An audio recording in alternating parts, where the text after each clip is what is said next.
Settle into the sleepy mind channel, and tonight we will explore the quiet, ancient world of sea turtles.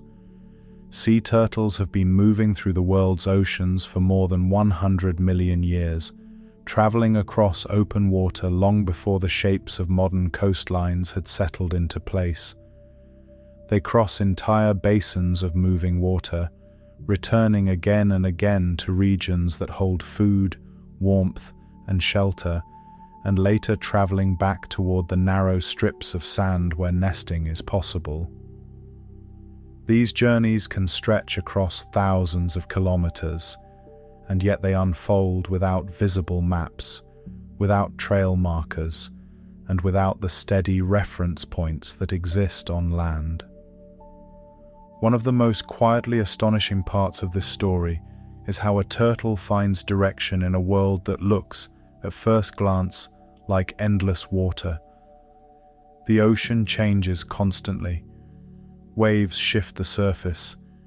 Currents slide beneath. Clouds erase and reveal the stars. And yet sea turtles can orient themselves using cues that are always present, including the Earth's magnetic field, along with patterns of water movement and temperature that shape the ocean into layered pathways.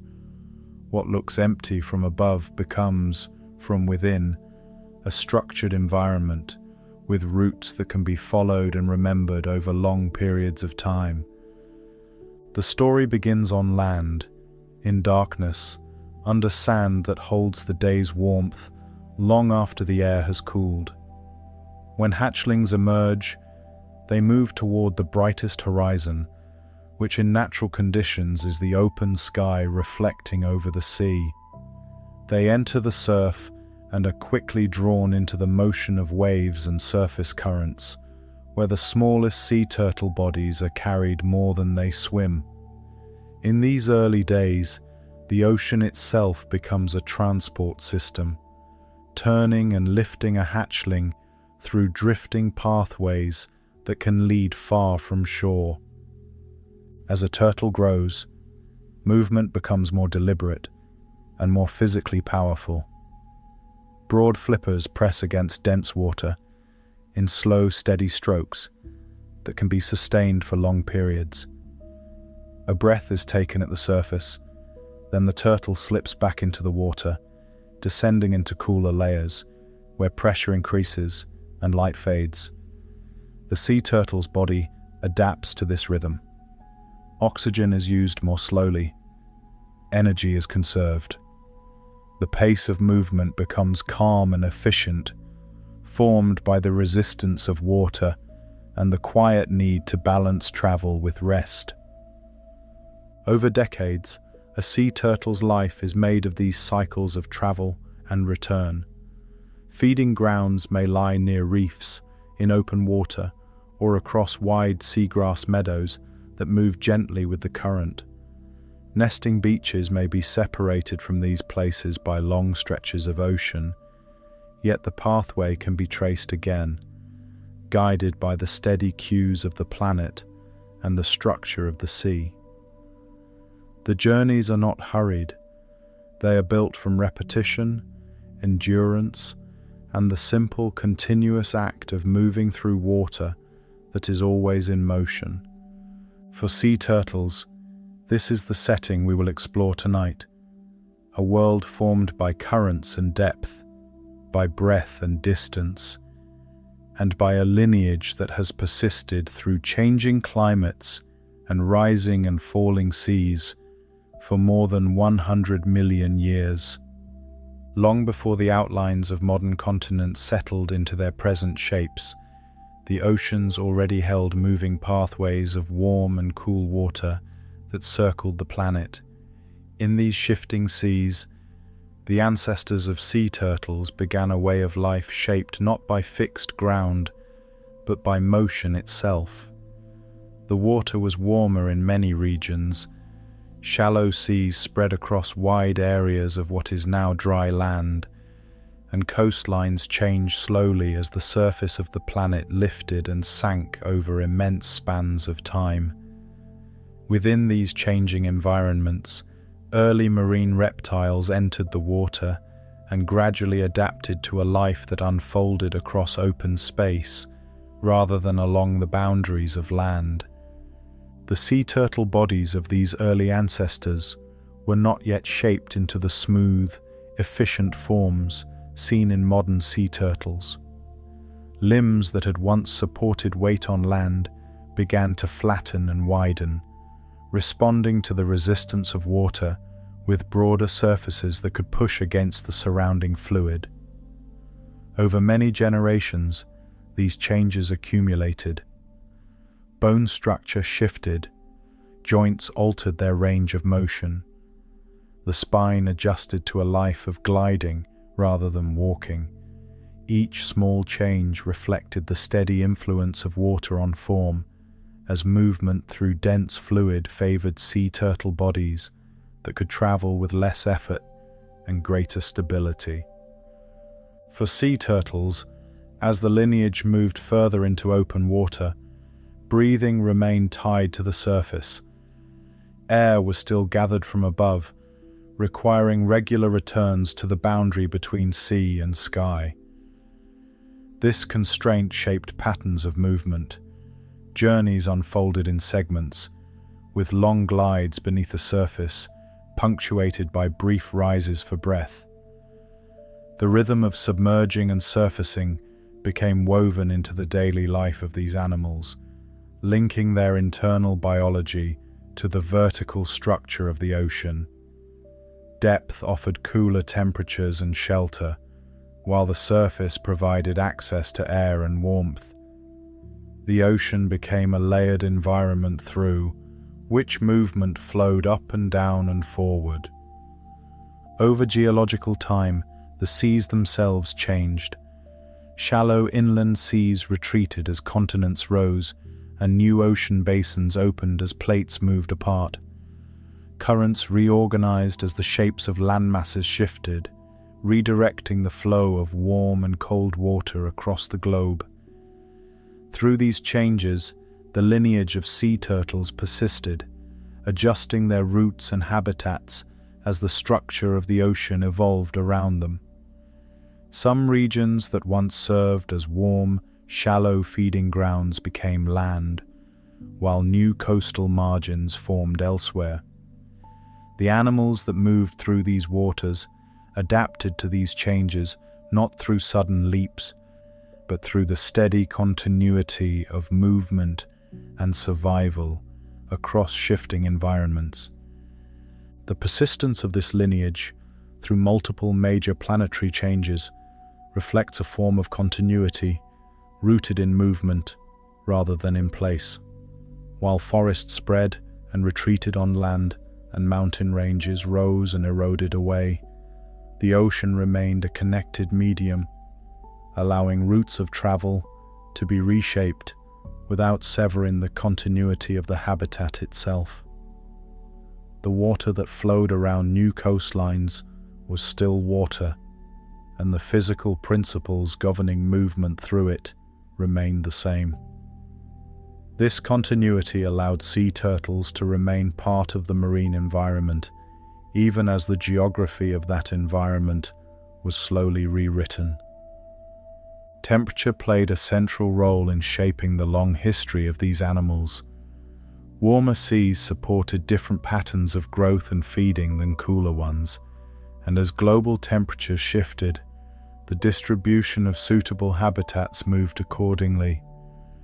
Regions that once provided stable feeding grounds could cool over long periods of time, encouraging movement toward warmer waters.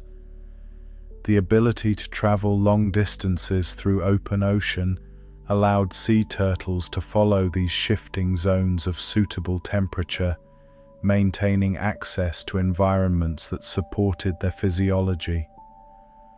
The ocean's slow rearrangement of thermal layers thus became part of the long narrative of survival, guiding movement across changing climates. The structure of the shell itself reflects this deep history. The hard outer surface, which offers protection in modern turtles, developed through gradual changes that balance the need for defense with the demands of movement through water. A heavy, rigid form offers resistance to pressure and predation, but it also adds weight that must be carried through a dense medium.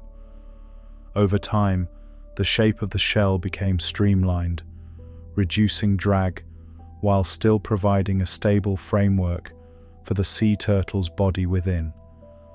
The result is a form that moves smoothly through water while maintaining a protective outer structure, an adaptation formed by the constant interaction between physical forces and biological needs.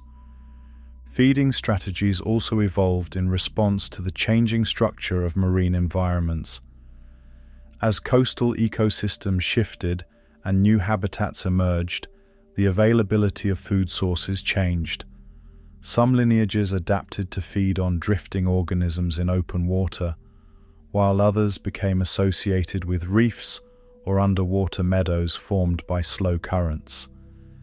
These differences in feeding environment influenced how sea turtle bodies moved and where journeys unfolded, creating patterns of movement that linked particular forms to particular regions of the sea. The long history of adaptation thus became embedded not only in physical structure, but in patterns of movement across the ocean's varied landscapes. To imagine how these ancient changes shaped modern sea turtles, it can be helpful to picture the ocean as a slowly rearranging map drawn in water rather than ink.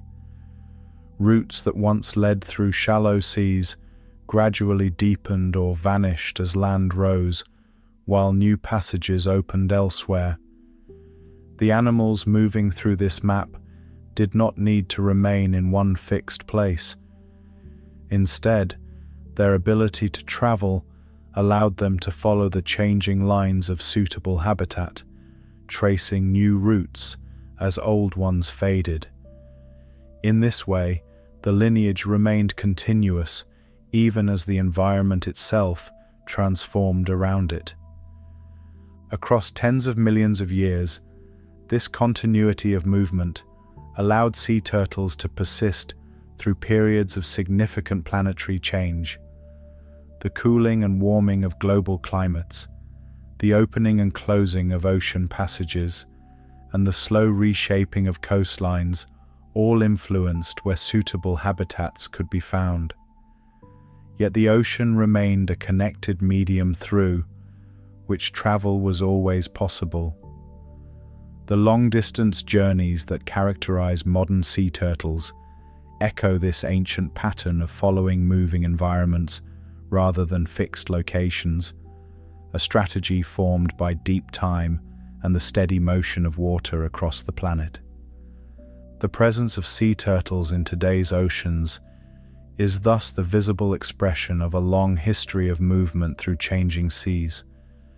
Their sea turtle bodies, behaviors, and patterns of travel carry the imprint of ancient oceans that no longer exist in the same form.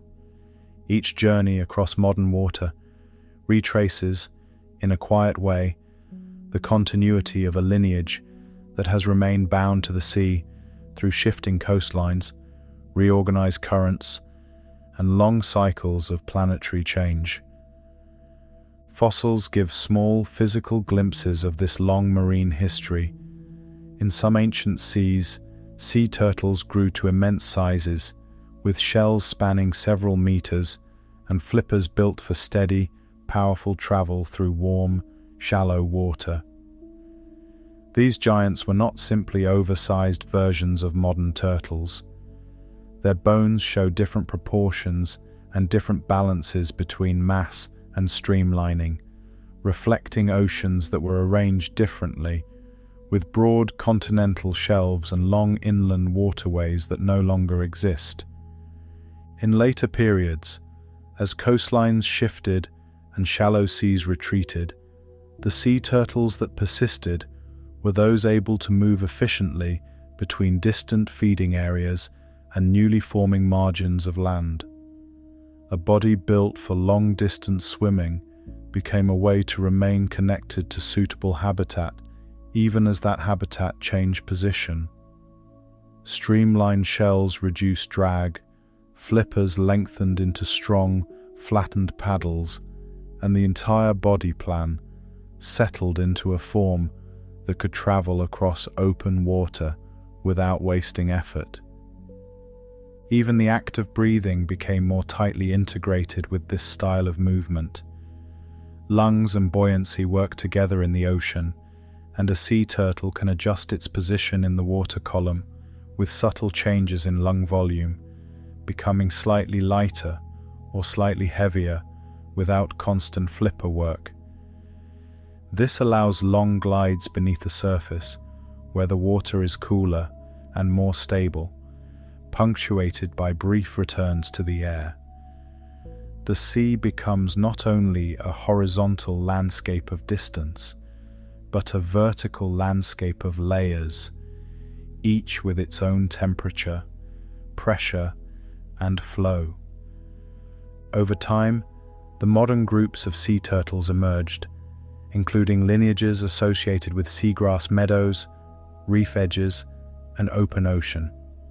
Some became specialists in grazing tough, fibrous plants in shallow water, while others followed drifting food in pelagic zones. The leatherback, with its flexible, ridged shell and deep diving habits, occupies a different physical niche from hard-shelled turtles that spend more time in coastal habitats. These differences reflect how the ocean offers multiple ways to live in motion, with different layers and different food webs shaping different sea turtle bodies and routes. By the time sea turtles appear in the oceans we know today, the central pattern is already in place. A life unfolds through repeated travel between productive feeding regions and the narrow bands of sand where nesting can succeed. The details vary by species and by coastline, yet the underlying structure remains steady. Water carries heat, pressure, and current in layered pathways, and sea turtles move within those pathways, returning again and again to the boundary where ocean and land briefly touch. For sea turtles, night settles over the shoreline, with a quiet that feels heavier than the daylight heat that came before it. The sand, warmed by the sun through the long hours of the day, releases that stored warmth slowly into the cooler air, creating a soft temperature gradient across the beach. The surface appears still, yet beneath the sand, the grains remain loose and mobile, shifting subtly as trapped warmth escapes upward. Within this narrow band between land and sea, a hidden movement begins, unfolding in darkness, where the boundary between environments is only a few body lengths wide. Beneath the surface of the beach, eggs lie packed into shallow chambers, formed by careful, repetitive movement. The surrounding sand presses gently inward, holding moisture while allowing air to move slowly through the spaces between grains. Temperature within these chambers changes more gradually than at the surface, creating a stable pocket of warmth that supports the final stages of development. The environment here is formed by physical contact rather than by open space, with the sea turtle's body of the developing hatchling surrounded on all sides by shifting mineral grains and faint traces of moisture. When the moment of emergence arrives, movement does not begin with speed, but with pressure. Small sea turtle bodies push against the surrounding sand, compressing and displacing grains that slide away to fill the space behind each motion. The effort is collective. Individual movements combine into a slow, upward displacement of the sand above the chamber, creating a subtle softening of the surface that may go unnoticed in the quiet of night. The act of rising through the sand is formed by resistance, with each small stroke of limb meeting the weight of overlying grains that must be shifted aside before any progress is made. For sea turtles, as the surface finally breaks open, cooler air flows into the newly formed space. The contrast between the enclosed warmth below and the open air above creates a sudden change in temperature and texture. The surface layer of sand is looser and cooler, and the night air carries faint traces of moisture from the nearby sea. Emerging into this environment, hatchlings encounter a world marked by open space rather than confinement. The transition from the pressure of sand to the relative openness of air marks the first abrupt environmental shift of their lives, a movement from enclosed warmth into a broader, cooler environment formed by wind and temperature gradients. Orientation begins almost immediately. The shoreline presents a gradient of light and darkness that, under natural conditions, guides movement toward open sea. The ocean reflects faint light from the sky, creating a brighter horizon over the water than over the darker land behind the beach. Movement follows this gradient, with small sea turtle bodies turning toward the brighter region where the surface of the water meets the air. This first directional choice is formed by simple physical cues rather than by learned behavior, guiding movement across a narrow but consequential stretch of terrain. The sand itself shapes the early stages of this journey. Each step across the beach involves pushing against loose grains that yield under pressure, absorbing some of the energy of movement. The surface is uneven, with small ridges and depressions formed by wind and the retreating tide.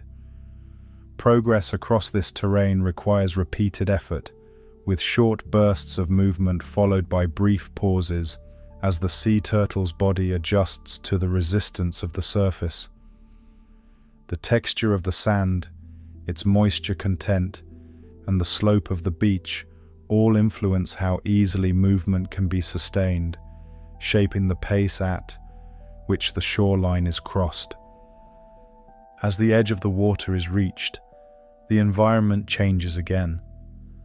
The firm resistance of sand gives way to the shifting support of water, which yields under pressure and flows around the sea turtle's body.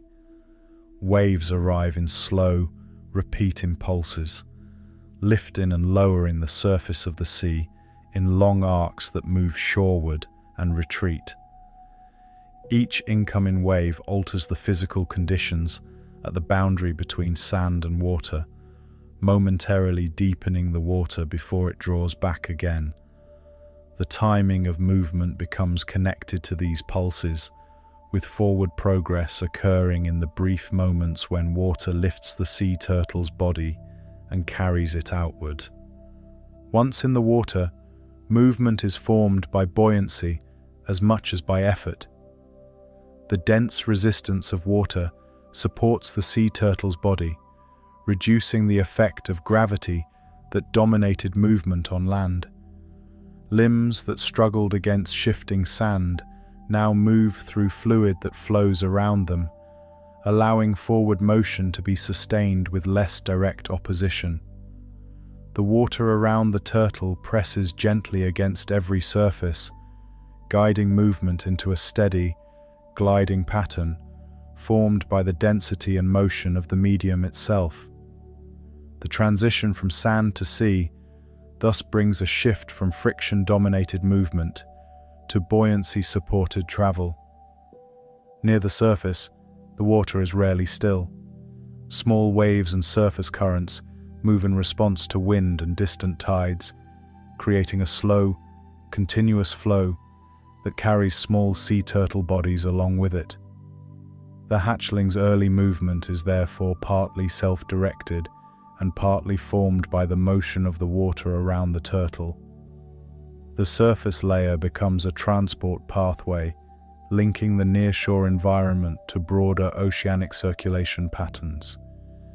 In these early moments, movement is guided as much by the sea as by the effort of the sea turtle's body within it, initiating a relationship with currents that will continue to shape travel over much larger distances in later life. The first hours in the water involve repeated transitions between surface and shallow depth. Air is gathered at the surface in brief, hurried breaths before slipping beneath the water again. The boundary between air and sea becomes a recurring point of contact, marking the rhythm of movement as the sea turtle's body adjusts to breathing in a medium that does not supply oxygen directly. The act of surfacing and submerging begins to establish a pattern that will persist throughout life, linking movement through water with the periodic need to return to the surface for air. To imagine this early transition, it can be helpful to think of stepping from a firm, sandy shoreline into shallow water and feeling the way the ground gives way beneath the feet. The sea turtle's body shifts from bearing its full weight to being supported by water that moves and reshapes itself around each step. The sense of resistance changes, and movement becomes a matter of working with the motion of the water rather than pushing directly against a fixed surface. In a similar way, the hatchling's first movements in the sea involve learning to move within a medium that flows, yields, and carries as much as it resists. The boundary crossed in these first moments is narrow in distance, but profound in consequence. A few body lengths separate the enclosed warmth of sand from the moving expanse of the sea, yet this short journey marks the transition from a sheltered, static environment to one marked by motion and depth. From this point onward, the surrounding medium is never still. The water carries heat, pressure and movement in layered patterns that shape how the sea turtle's body moves and rests. The early experience of being lifted and carried by waves becomes the first expression of a life formed by travel through moving water. In the quiet of night, as the shoreline settles back into stillness and the surface of the sea continues its long, even motion, the first journeys of hatchlings blend into the broader movement of the ocean. The sand retains the imprint of their passage only briefly before wind and tide smooth it away. What remains is the continuation of motion within the water, as small sea turtle bodies are drawn into currents that extend far beyond the visible edge of the beach, beginning lives formed by the steady, patient movement of the sea. For sea turtles, across open ocean, direction is not marked by roads or fixed landmarks. The surface of the sea offers no permanent lines to follow, and the water beneath shifts constantly as currents move and layers slide past one another. In this wide moving environment, navigation unfolds without visible reference points, shaped instead by subtle physical cues that remain present, even as waves and weather alter the surface. The ocean becomes a field of forces rather than a map, and movement through it depends on sensing patterns that exist beneath the immediate appearance of the water. For sea turtles, one of the most stable cues available in this environment is the Earth's magnetic field. This field extends invisibly through the ocean, passing through water and rock alike, creating a global pattern that does not depend on light or surface conditions. Within this field, slight variations occur from place to place, forming gradients that can be detected by organisms capable of sensing them. These variations provide a form of large-scale structure within the otherwise featureless expanse of open water, offering a consistent framework that remains present regardless of weather, time of day, or surface disturbance. As a sea turtle moves through the ocean, its body passes through different regions of this magnetic field. The strength and angle of the field change gradually with latitude and with the underlying structure of the planet. These changes form a set of environmental signatures that can be associated with particular regions of the ocean. Movement through these gradients provides a form of spatial information that does not rely on sight. The field itself becomes a kind of background texture against which motion is measured, allowing direction to be maintained even when the surface offers no fixed cues. The ocean also provides directional information through its patterns of movement. Currents flow in broad, persistent paths formed by the rotation of the planet, the distribution of heat between equatorial and polar regions, and the contours of the seafloor.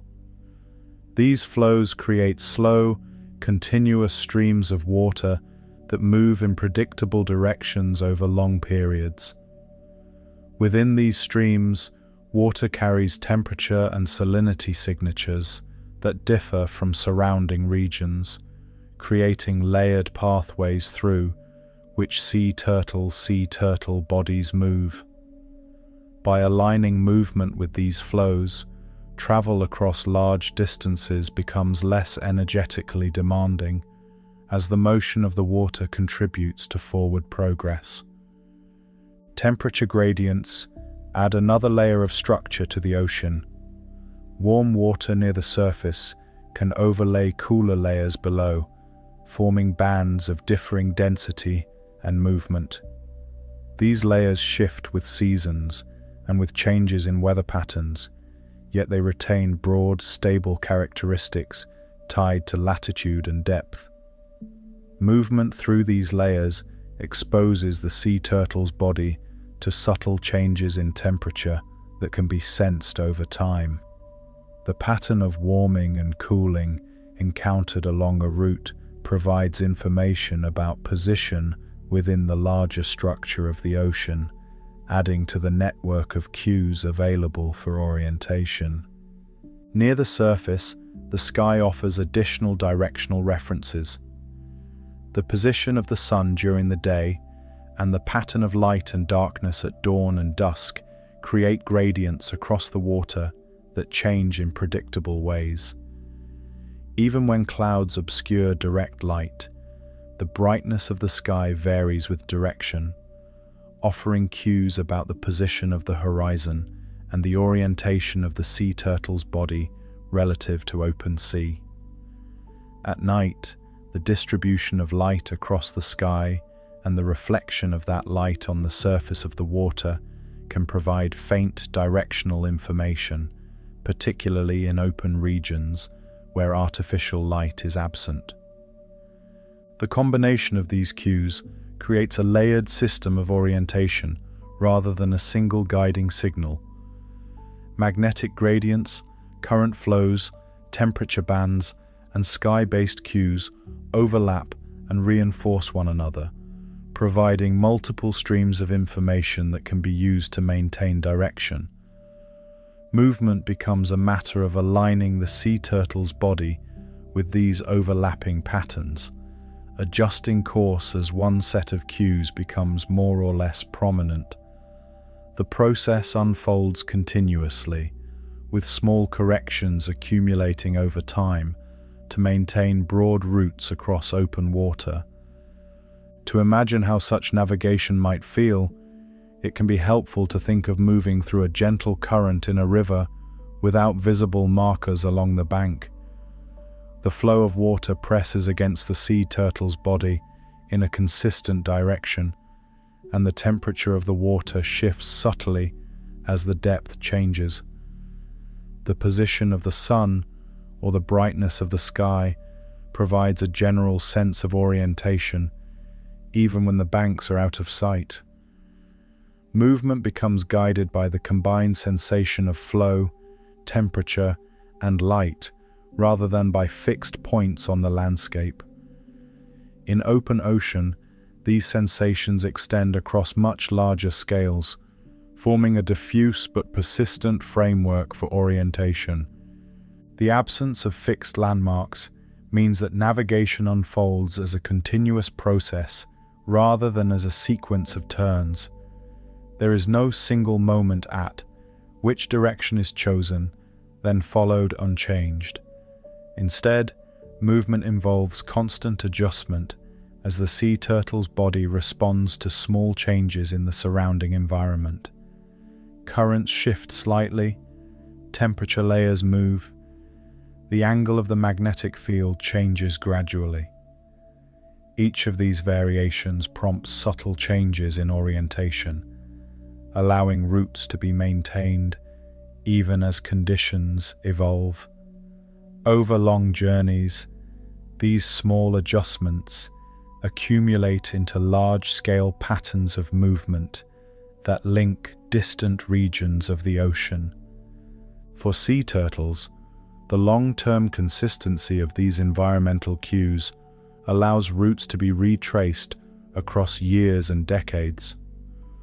Although the surface of the ocean is in constant motion, the underlying patterns of currents and magnetic gradients remain broadly stable over long periods. This stability provides a framework within which repeated journeys can occur. The ocean's structure thus becomes a form of memory embedded in physical patterns rather than in fixed locations. Routes are marked by the persistent relationships between currents, temperature, and magnetic field, rather than by visible markers that remain in one place. For sea turtles, the act of navigating without maps is therefore less about following a predetermined path and more about remaining aligned with a moving environment. Direction emerges from ongoing interaction with the physical properties of the ocean, rather than from reference to fixed points. The sea itself becomes both the medium of travel and the source of guidance, shaping movement through its layered patterns of flow, temperature, and invisible force. In this way, navigation unfolds as a continuous dialogue between body and environment, with each stroke of movement responding to cues that remain present even as the surface of the water changes. For sea turtles, across vast distances, this layered guidance allows movement to remain oriented within an environment that appears, from above, to be uniform and featureless. Open ocean becomes structured by invisible gradients and slow flows that guide travel through space. What seems like emptiness holds a quiet order that can be followed without signs or markers, allowing long journeys to unfold through a world formed by motion rather than by fixed reference points.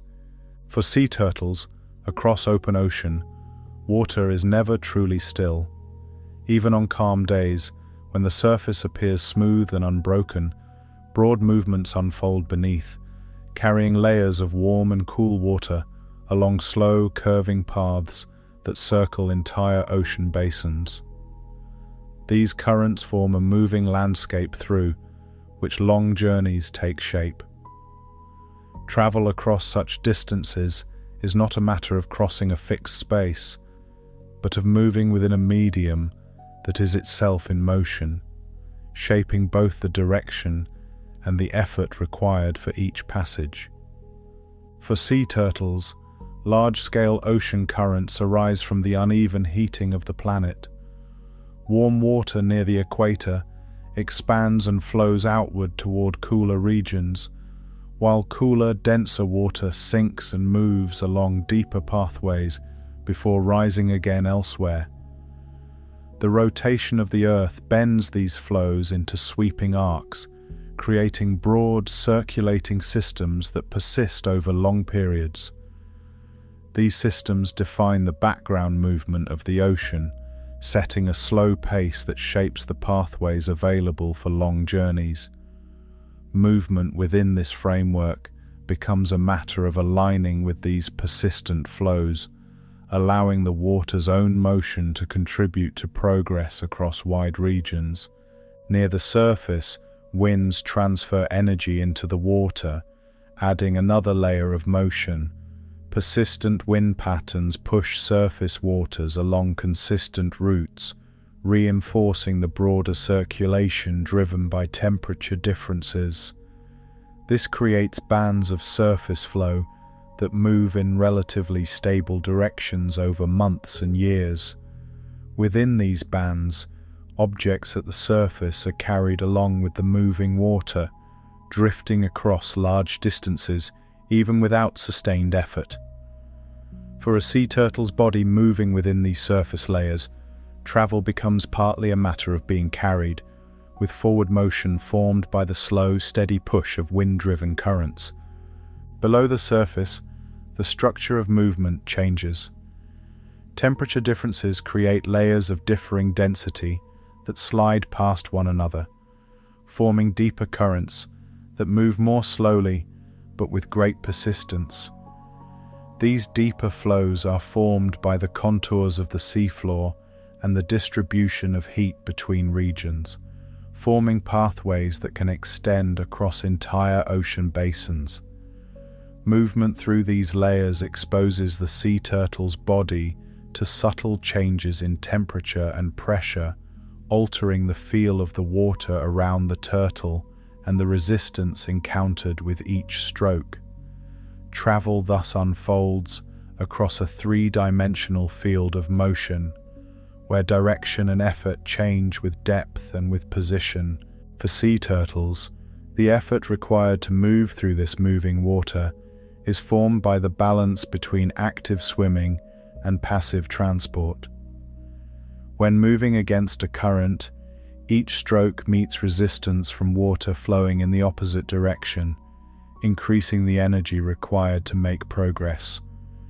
When moving with a current, the same strokes combine with the water's motion to extend the distance covered with each effort. Over long journeys, the choice of depth and route influences how much energy must be expended to maintain direction.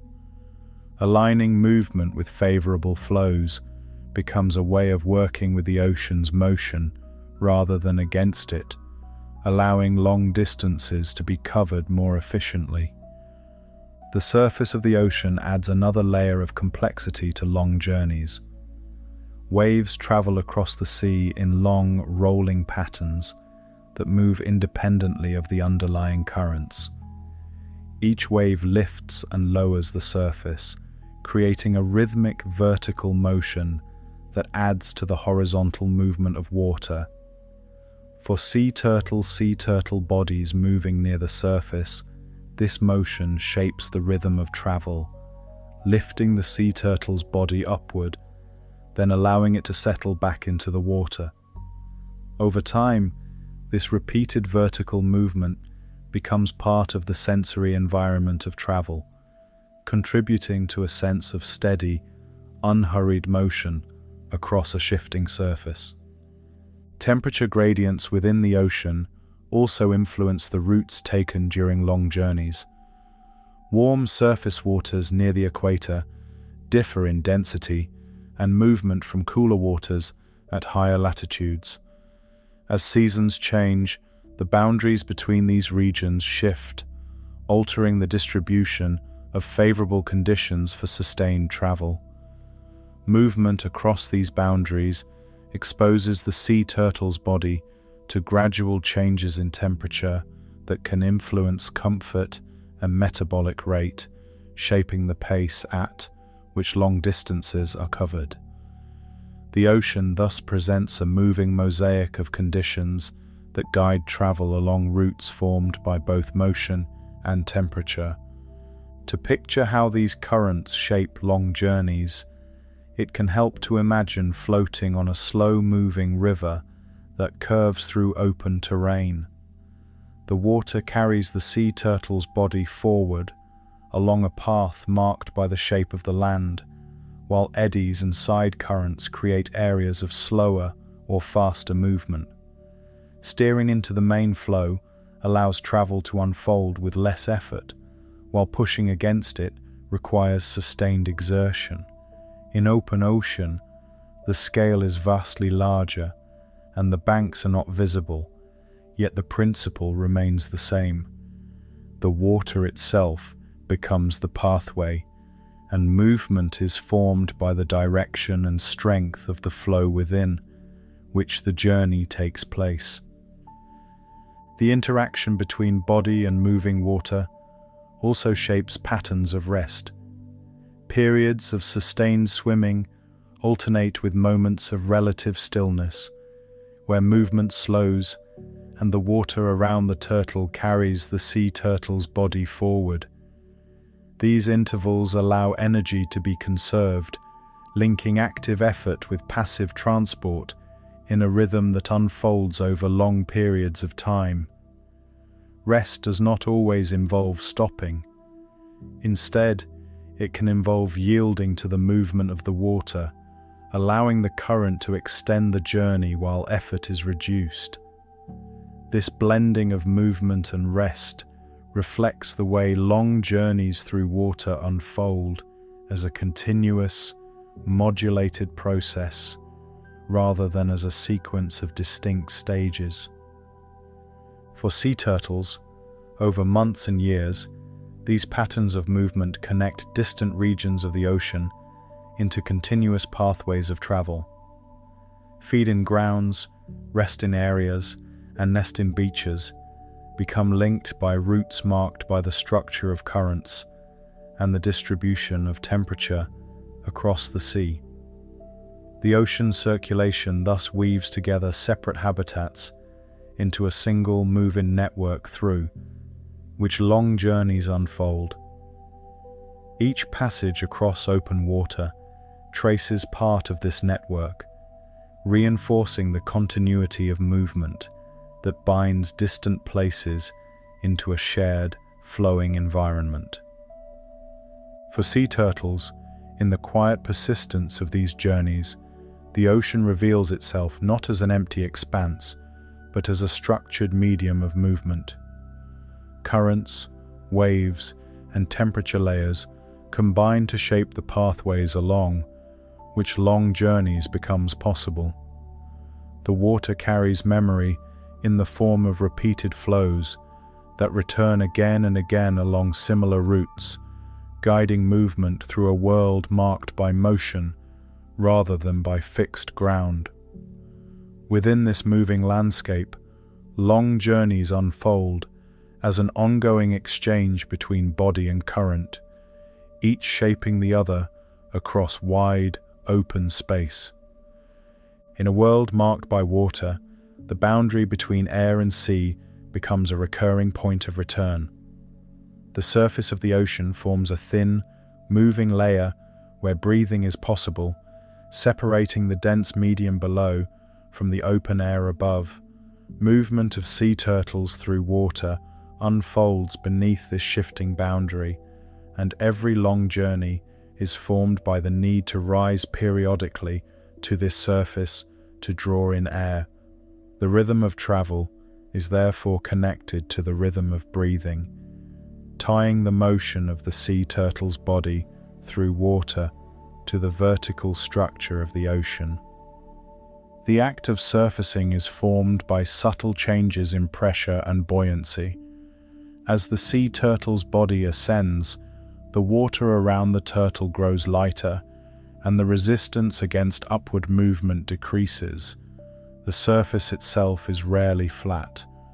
Waves lift and lower the boundary between water and air in long rolling motions that change the height at which air can be accessed. Timing a breath becomes part of the movement, with the sea turtle's body rising to meet the descending face of a wave or waiting as the surface lifts above. Each breath is taken within this shifting frame, linking the internal rhythm of respiration to the external rhythm of the sea. Once air is gathered, the sea turtle's body descends again into denser layers of water. With each descent, pressure increases, compressing the surrounding medium and subtly altering the sensation of movement. The water presses more firmly against the sea turtle's body at depth, and the surrounding environment grows cooler as light fades. Within this denser medium, motion becomes smoother and more uniform, with fewer disturbances from surface waves. The contrast between the turbulence of the surface and the quieter stability of deeper water shapes how time is experienced during long dives, with the deeper layers offering a more even, steady environment for movement. The management of oxygen within the sea turtle's body becomes central to how long a dive can be sustained. Air taken at the surface is stored within the lungs, and the use of that oxygen is moderated as movement continues below. The pace of movement influences how quickly oxygen is consumed. Slow, steady gliding through water requires less rapid exchange of gases than more vigorous swimming, allowing time beneath the surface to extend. The balance between motion and oxygen use becomes a quiet negotiation between the need to travel and the need to return to the surface, shaping patterns of ascent and descent across the course of a journey. The vertical structure of the ocean also influences where breathing is most often interrupted. Near the surface, waves and currents create a more dynamic environment, while deeper layers offer steadier conditions. Movement within these layers allows the sea turtle's body to remain submerged for longer periods without interruption, reducing the frequency of surface visits during extended travel. Over long distances, this vertical pattern of movement creates a rhythm in which long glides beneath the surface are punctuated by brief returns to the boundary layer for air. The ocean's layered structure thus becomes part of the internal pacing of movement, linking the physical properties of water to the biological requirements of breathing. Temperature plays a role in shaping this rhythm as well. Warmer surface waters differ from cooler depths, and the exchange between these layers affects the sea turtle's body's internal temperature over time. Remaining submerged in cooler water can slow metabolic processes, reducing the rate at which oxygen is consumed and extending the duration of dives. Returning to warmer surface layers allows warmth to be regained, restoring energy over repeated cycles of descent and ascent. The vertical movement through temperature gradients thus becomes part of the overall pattern of breathing and movement, linking thermal conditions to the management of air and energy. For sea turtles, the act of breathing itself is formed by the physical interaction between body and surface.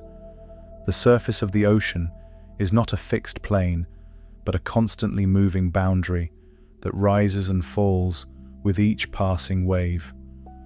The moment of contact between mouth and air is brief, occurring in the shifting gap between crest and trough. This fleeting access to air requires timing that aligns with the motion of the surface, embedding the act of breathing within the rhythm of the sea.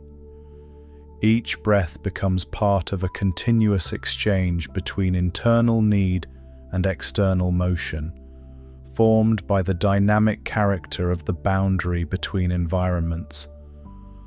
To imagine how breathing shapes movement in water, it can be helpful to think of swimming beneath gentle waves and timing each breath with the rise and fall of the surface.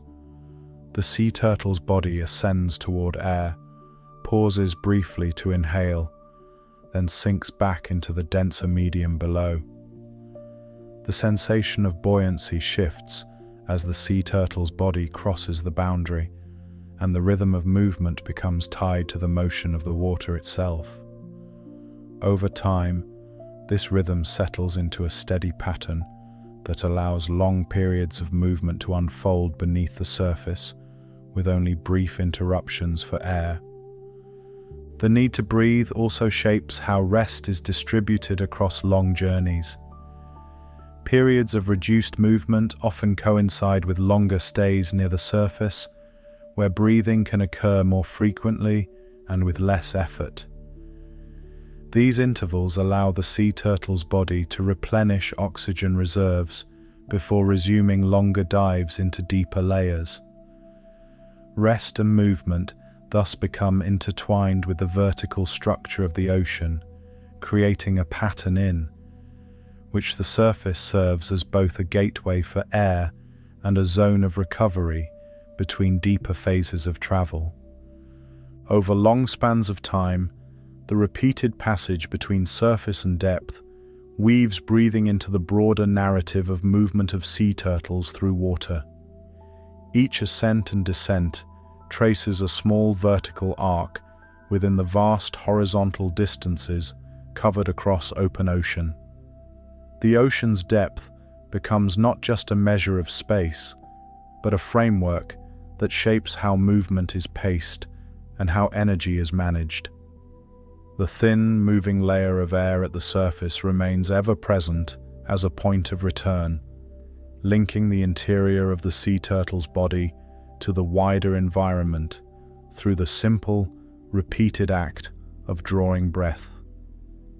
In the steady continuity of this rhythm, breathing becomes part of the ocean's motion.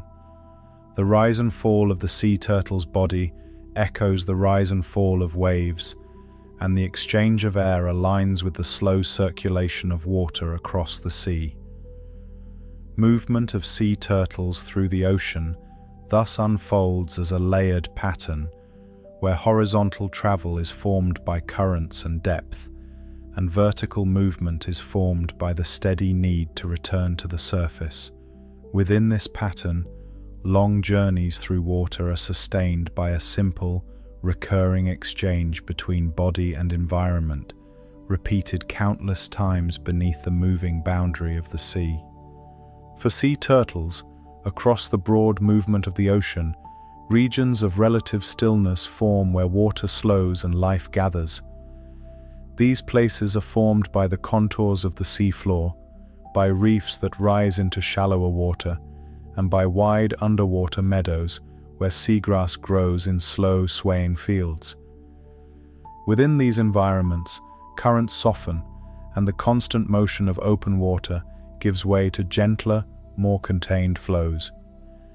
These quieter spaces become centers of feeding activity, drawing movement into repeating pathways that connect open ocean travel with places of sustained nourishment. For sea turtles, the structure of these feeding grounds is formed by light as much as by water. In shallow regions, sunlight penetrates through the surface and reaches the seafloor, allowing plants to grow in dense, rooted mats. Seagrass anchors itself in sandy sediment, its long blades rising into the water column, where they move with the passing of currents and waves. This vegetation alters the flow of water near the bottom, slowing movement and creating small pockets of calmer water. The resulting environment is one of layered motion, where the upper water moves more freely, while the water within the meadow flows more gently around stems and leaves. Reefs add another dimension to this structure, built from the slow accumulation of mineral frameworks and living sea turtles.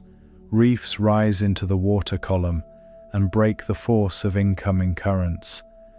Water is deflected upward and around these solid forms, creating eddies and sheltered spaces on their leeward sides. These variations in flow shape how food is distributed, with drifting material settling in calmer areas and being swept away from more exposed surfaces. The reef thus becomes a textured landscape within the ocean, offering both exposed edges and protected pockets where feeding can occur under different physical conditions. Within these environments, feeding unfolds as a pattern of movement through structured space rather than as a stationary act. Sea turtle bodies move slowly across seagrass beds, pushing aside flexible blades that bend and spring back with each passage.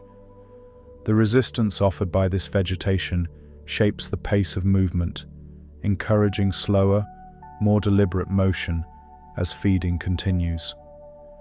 In open water near reefs, movement becomes more fluid, with sea turtle bodies gliding along edges where currents deliver drifting material.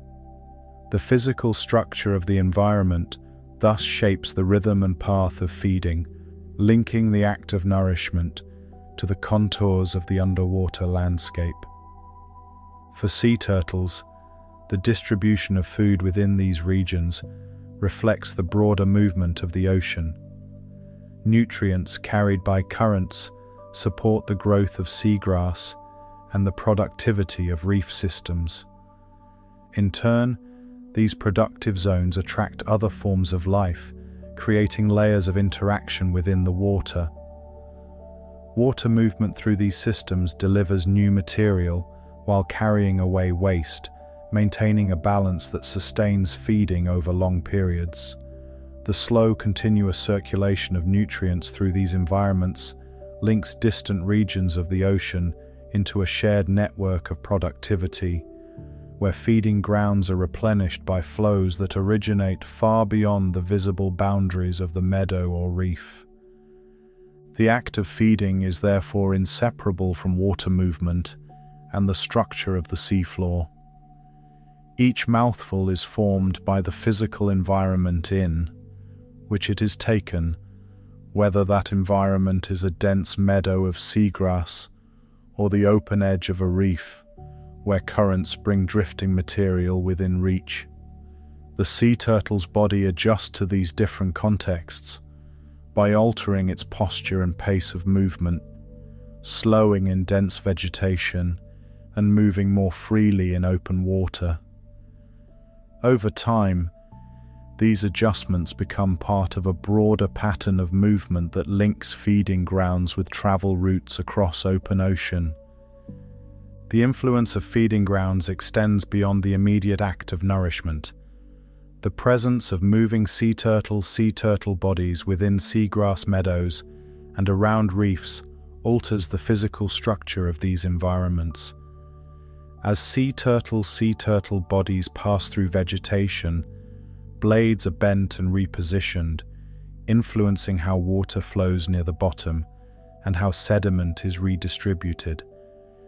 In reef environments, movement along surfaces can influence the distribution of small particles, subtly reshaping the microstructure of the habitat.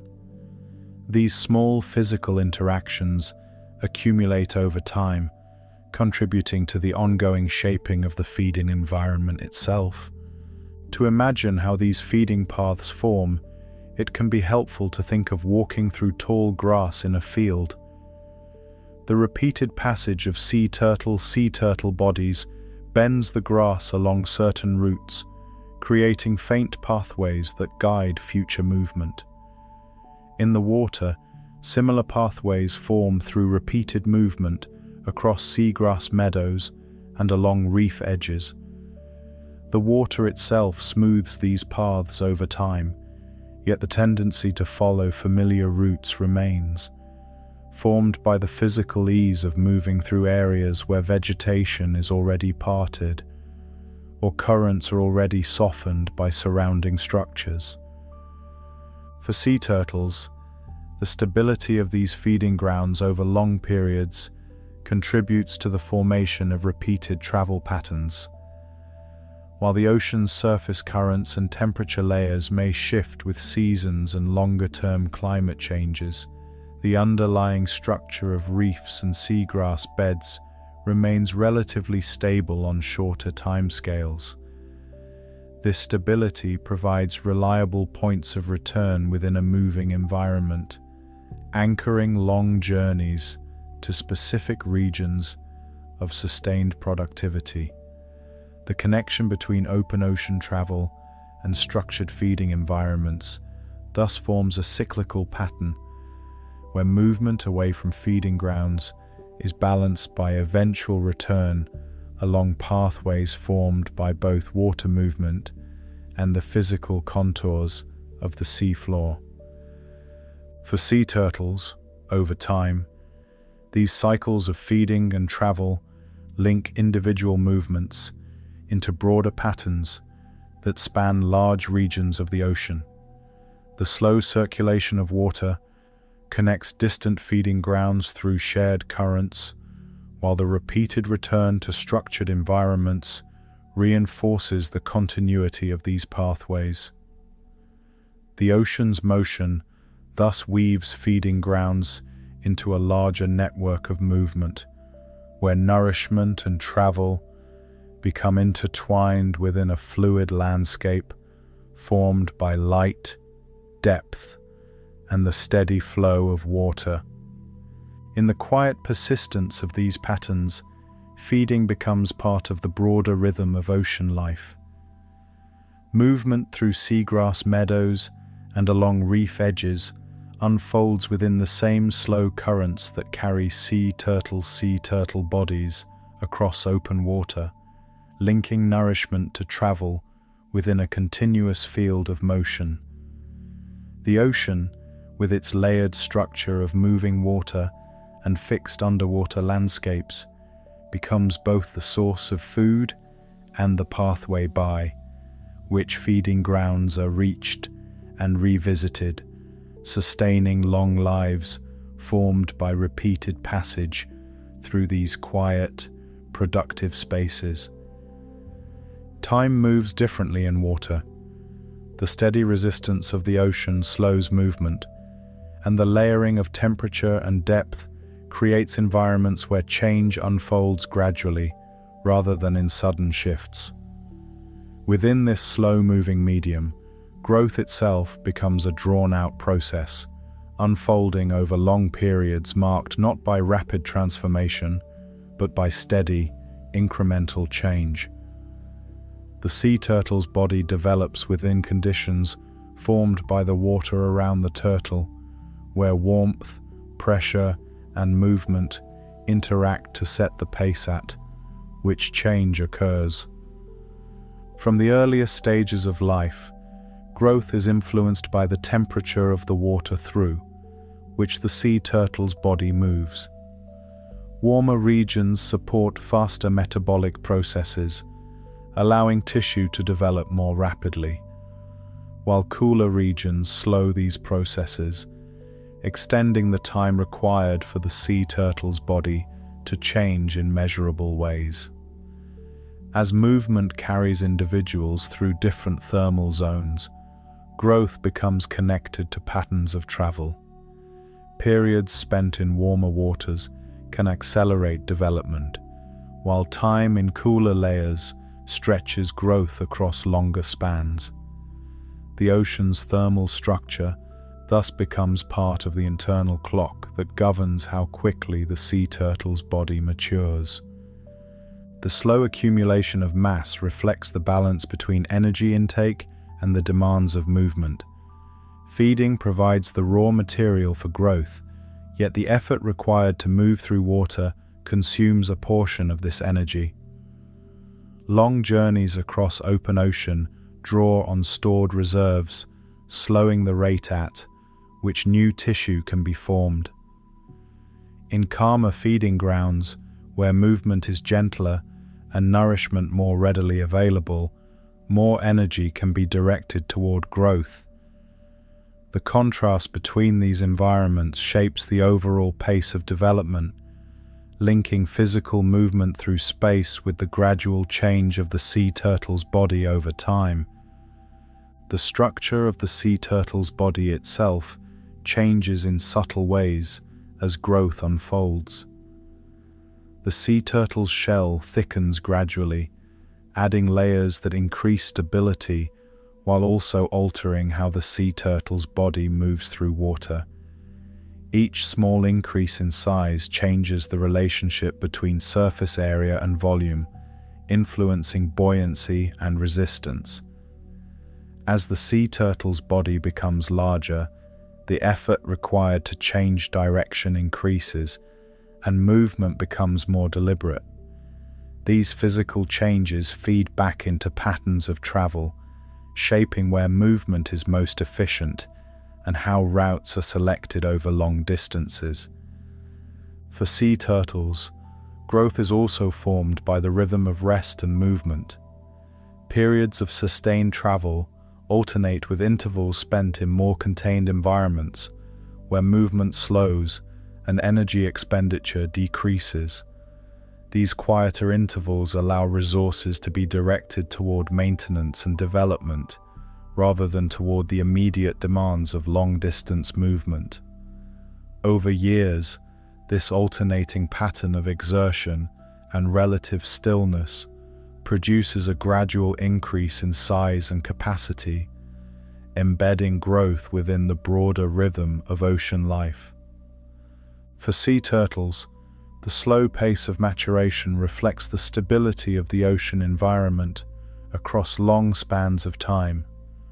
While surface conditions can change rapidly with weather, the deeper layers of the ocean remain more constant, providing a relatively stable backdrop against which long-term growth can occur. The consistency of these deeper environments allows developmental processes to unfold without frequent disruption, supporting long lifespans formed by steady, incremental change rather than by rapid, short-lived bursts of growth. The ocean's depth thus offers a kind of temporal shelter, buffering growth against the more variable conditions of the surface. To imagine how slow growth unfolds in such an environment, it can be helpful to think of a shoreline formed by gentle waves over many years. Each individual wave moves only a small amount of sand, yet the repeated action of countless waves gradually reshapes the entire coastline. In a similar way, the daily accumulation of small changes within the sea turtle's body produces a long-term transformation that becomes visible only when viewed across extended periods. Growth is not marked by sudden leaps, but by the quiet persistence of incremental change formed by the steady influence of the surrounding environment. The relationship between size and movement also evolves over time. As the sea turtle's body grows larger, its inertia increases, and changes in direction require greater effort. This alters how movement through currents is experienced. Smaller sea turtle bodies are more easily carried by surface flows, while larger sea turtle bodies interact more strongly with deeper currents and are less easily deflected by small-scale turbulence. The change in relationship between body and water shapes patterns of travel, influencing which layers of the ocean are most often used and how routes are selected across long journeys. Growth thus alters not only the sea turtle's body itself, but the way it moves through the physical structure of the ocean. The pace of life within the ocean also shapes how growth is perceived over time. Long spans of relatively uneventful travel, punctuated by occasional returns to feeding grounds, create a temporal rhythm in which years pass without dramatic shifts in form. The sea turtle's body changes gradually, and the memory of earlier stages of life becomes distant, embedded in a continuity of movement rather than in distinct milestones. The ocean's slow rhythms thus become intertwined with the internal rhythms of growth, reinforcing a sense of continuity across decades of life. Across these long spans, growth becomes part of the broader pattern of ocean movement. Each gradual increase in size reflects the cumulative effect of countless small interactions between body and environment, formed by temperature, movement, and the availability of nourishment. The slow pace of change allows the sea turtle's body to remain aligned with the conditions of the water around the turtle, adjusting incrementally as it moves through different regions of the sea. In this way, long life unfolds not as a series of abrupt transformations, but as a continuous, steady adaptation to a world marked by motion and depth. In the steady continuity of this process, the sea turtle's body becomes a record of time spent within the ocean. Layers of structure accumulate slowly, formed by years of movement through warm and cool waters, through open ocean and sheltered feeding grounds. Growth leaves its imprint not as a sharp boundary between stages of life, but as a gradual deepening of form, carried forward through a medium that itself changes slowly. The long life that emerges from this process reflects the slow rhythms of the sea, where transformation unfolds over extended spans, and the movement of days and nights is measured in subtle, enduring change. The outer surface of a sea turtle's body moving through water becomes its first point of contact with the surrounding world. Every current presses against it, every shift in temperature passes across it, and every particle suspended in the water brushes along it as movement continues.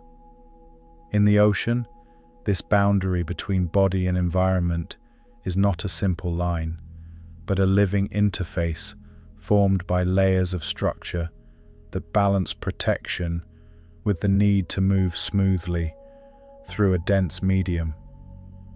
The sea turtle's shell forms the most visible part of this interface. Its curved surface meets the water with a shape that guides flow around the sea turtle's body rather than forcing water to part abruptly. This curvature reduces resistance, allowing movement to unfold with less effort as currents slide along the surface. The sea turtle's shell's firmness provides a stable framework for the sea turtle's body within, distributing pressure across a broad area rather than concentrating it at a single point. As the water around the turtle presses in from all sides, the sea turtle's shell transmits that pressure evenly, maintaining the integrity of the internal space while allowing the sea turtle's body to remain aligned with the direction of movement. The material of the sea turtle's shell itself reflects a balance between rigidity and subtle flexibility. While firm enough to resist deformation, it also responds to long-term pressure by distributing stress through its curved structure. Over time, repeated contact with moving water, suspended particles, and occasional contact with solid surfaces shapes the outer texture of the sea turtle's shell. These interactions leave faint traces that reflect the history of movement through different environments, embedding the memory of past journeys in the physical surface of the sea turtle's body. Beneath the sea turtle's shell, skin forms another layer of interaction with the ocean. The skin meets the water directly, sensing changes in temperature and the flow of currents across its surface. The thin layer of water that clings to the skin moves with the sea turtle's body, forming a boundary layer through which heat is exchanged and friction is managed.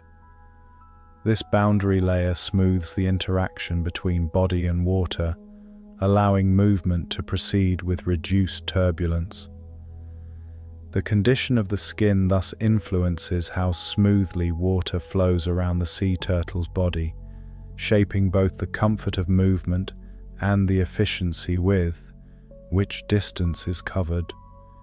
Temperature regulation unfolds across this layered boundary.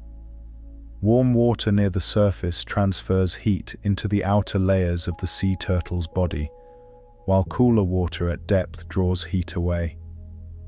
The sea turtle's shell and skin together mediate this exchange, slowing the rate at which temperature changes occur within the sea turtle's body. This buffering effect allows movement through varying thermal environments without abrupt internal shifts, supporting long periods of travel across regions of differing temperature.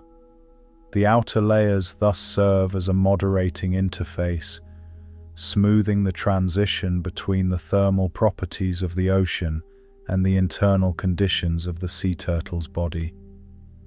Protection against physical contact is also embedded in this layered structure.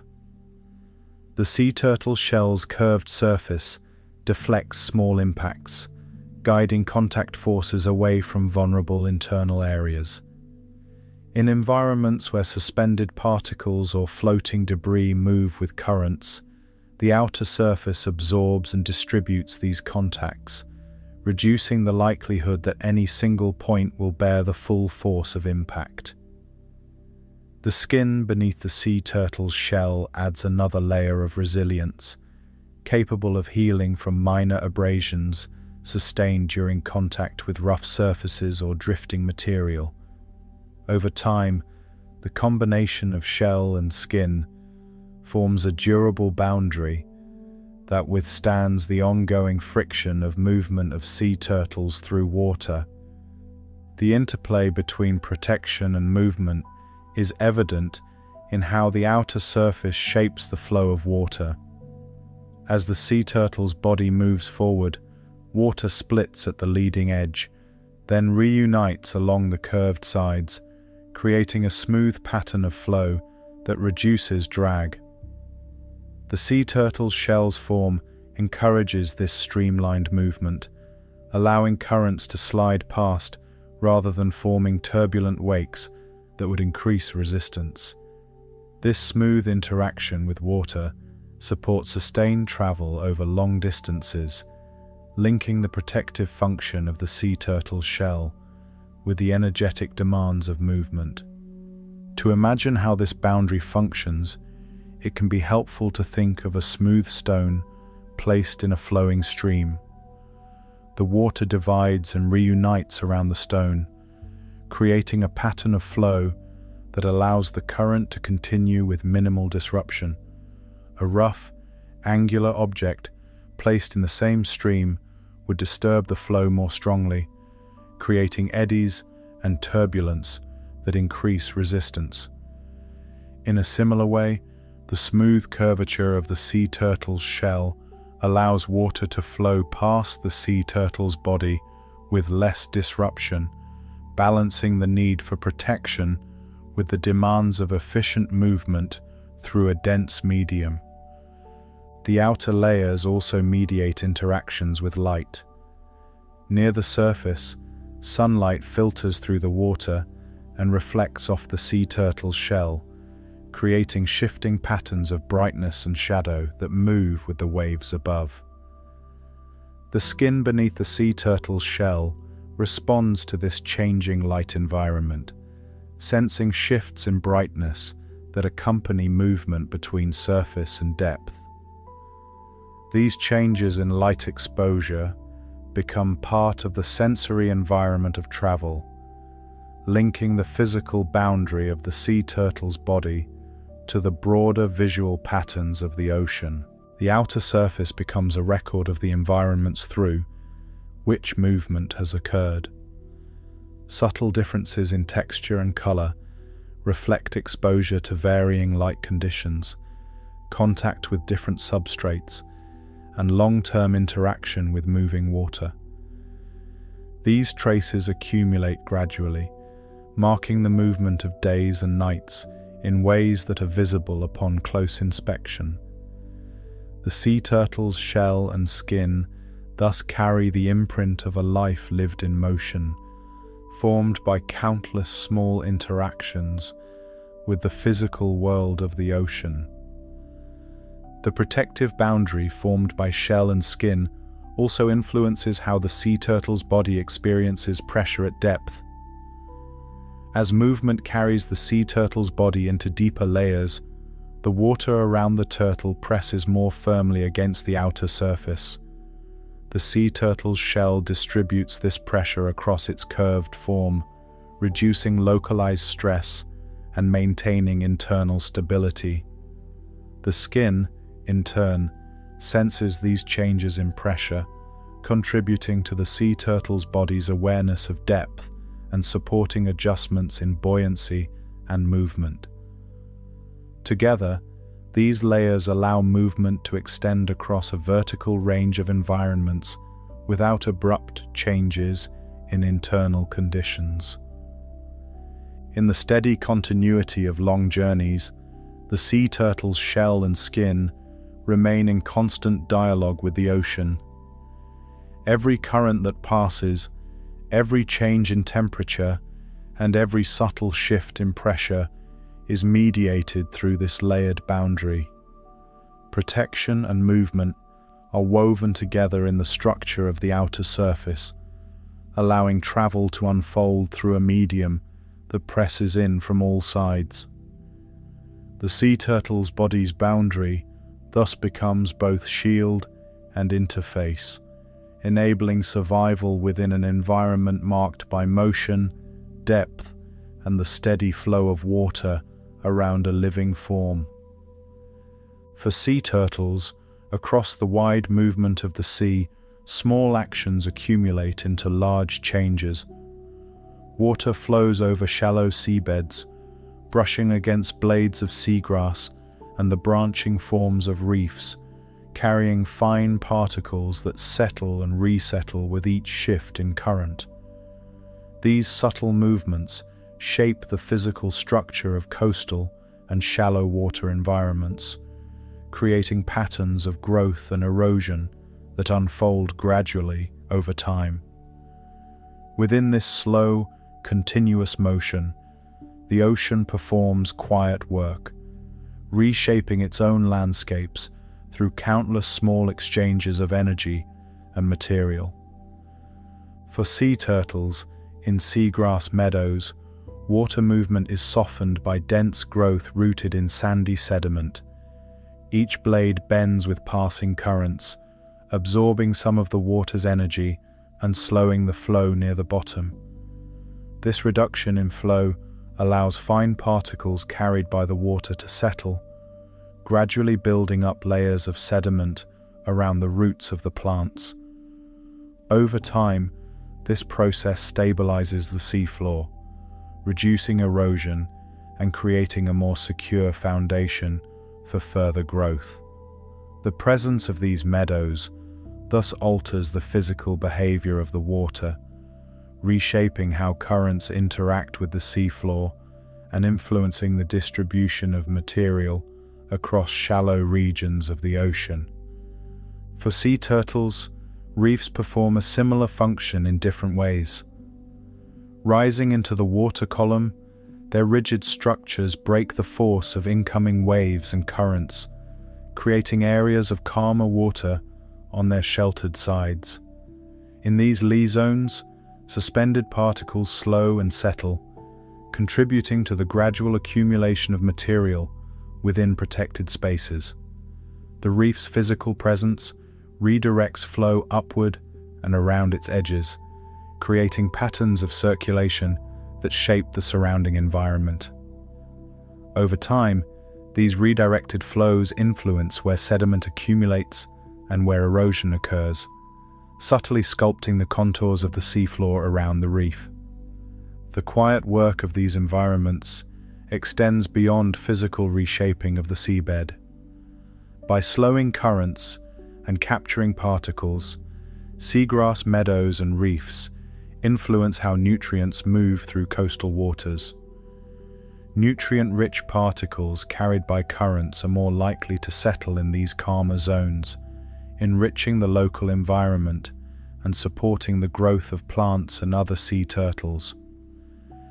This concentration of nutrients creates pockets of productivity within the broader movement of the ocean, drawing life into regions where the physical structure of the environment supports sustained growth. The distribution of nourishment thus becomes tied to the way physical structures interact with moving water. Movement through these environments further shapes their structure. Sea turtle bodies passing through seagrass beds bend blades and stir sediment, temporarily increasing the movement of particles before they resettle. Along reef edges, contact with solid surfaces and the passage of water around protruding forms creates small-scale turbulence that redistributes fine material. These interactions between movement and structure contribute to the ongoing adjustment of the environment, ensuring that it remains dynamic rather than fixed. The quiet work of the ocean is therefore not a one-way process of shaping by water alone, but a continuous exchange between moving sea turtle bodies, flowing currents, and the solid structures of the sea floor. For sea turtles, to imagine how this work unfolds over time, it can be helpful to think of a gentle breeze moving across a field of tall grass. Each gust bends the grass slightly, and over many days the repeated motion leaves subtle patterns in the way the blades lie and the soil beneath them settles. In the ocean, currents play the role of the breeze, and seagrass meadows and reefs respond by altering how water moves across the seafloor. The cumulative effect of countless small movements shapes the broader structure of these environments, creating patterns that persist even as individual currents pass. For sea turtles, the slow accumulation of change within these environments influences the broader patterns of ocean movement.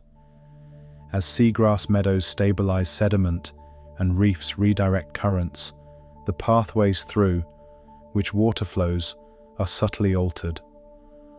Over long periods, these changes feed back into the circulation of water along coastlines, shaping how currents move around bays and across shallow shelves.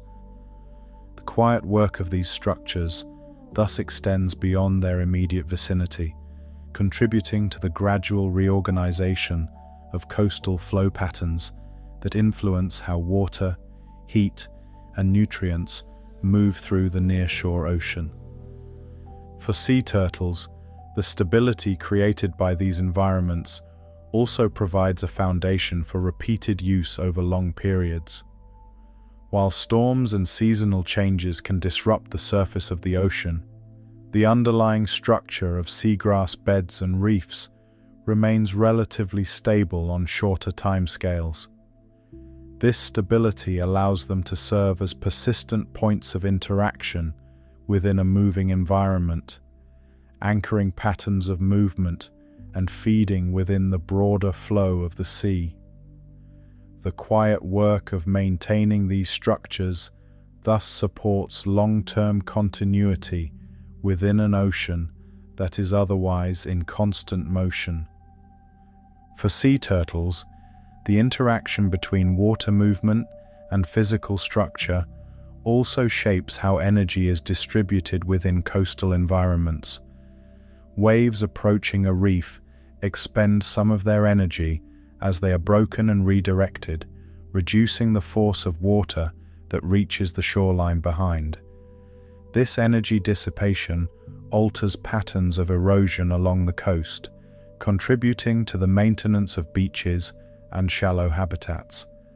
Seagrass meadows similarly absorb energy from passing currents, reducing the speed of water near the bottom and limiting the extent to which sediment is carried away.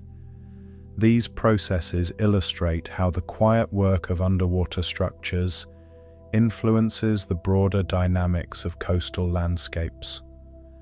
For sea turtles, across long spans of time, the cumulative effect of these small interactions becomes visible in the shape of the coastline itself.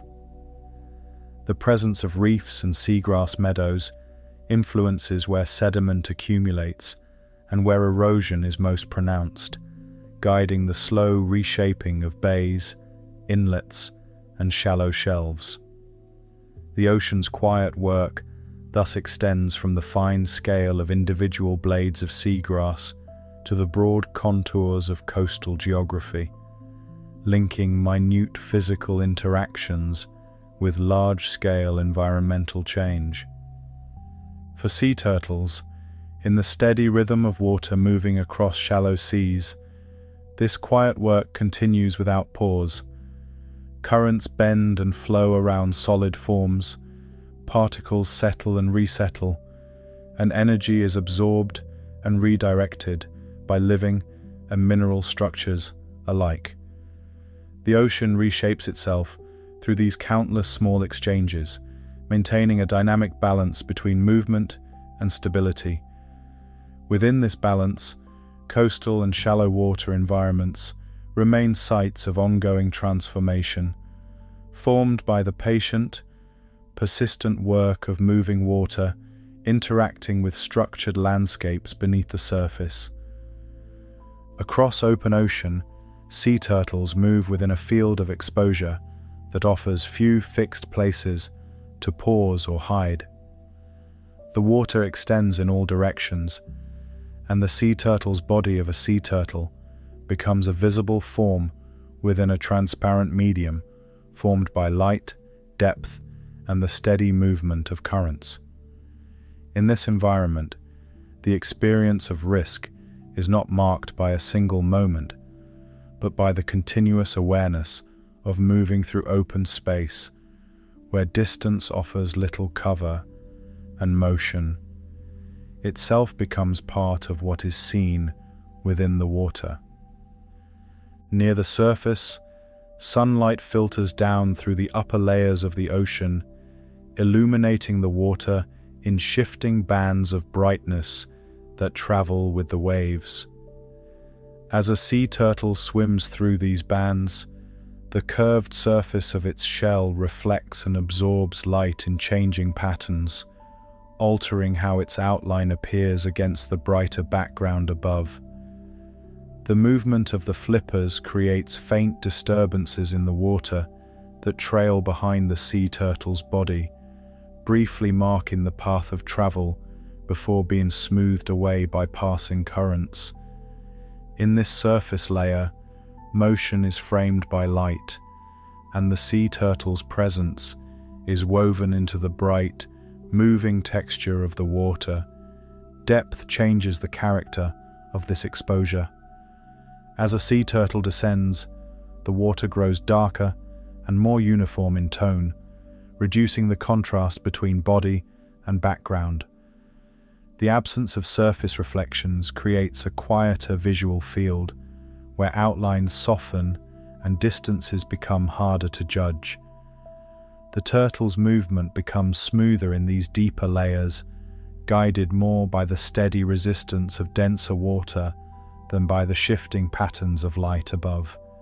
The transition between surface and depth thus alters how the turtle's presence is perceived within the surrounding environment, linking depth choice to changes in visibility and sensory experience. Open sea offers few structural features that interrupt long lines of sight. Unlike reefs or seagrass meadows, where solid forms break the flow of water and light, open water presents a continuous field shaped primarily by the color of the water and the scattering of light within it. For a sea turtle traveling through these regions, the background remains largely uniform over long distances. Movement stands out against this uniformity, and the act of swimming becomes the primary marker of presence within a wide, transparent space. This openness shapes how long journeys feel, as the surrounding environment provides little variation in texture or form to mark progress across distance. The physical properties of water influence how a sea turtle can respond to changes in its surroundings. Water resists sudden acceleration and abrupt changes in direction, encouraging smooth, gliding movement rather than sharp turns. When a sea turtle alters course, the water around the turtle presses against the shell and flippers, absorbing some of the energy of motion and slowing rapid shifts in direction.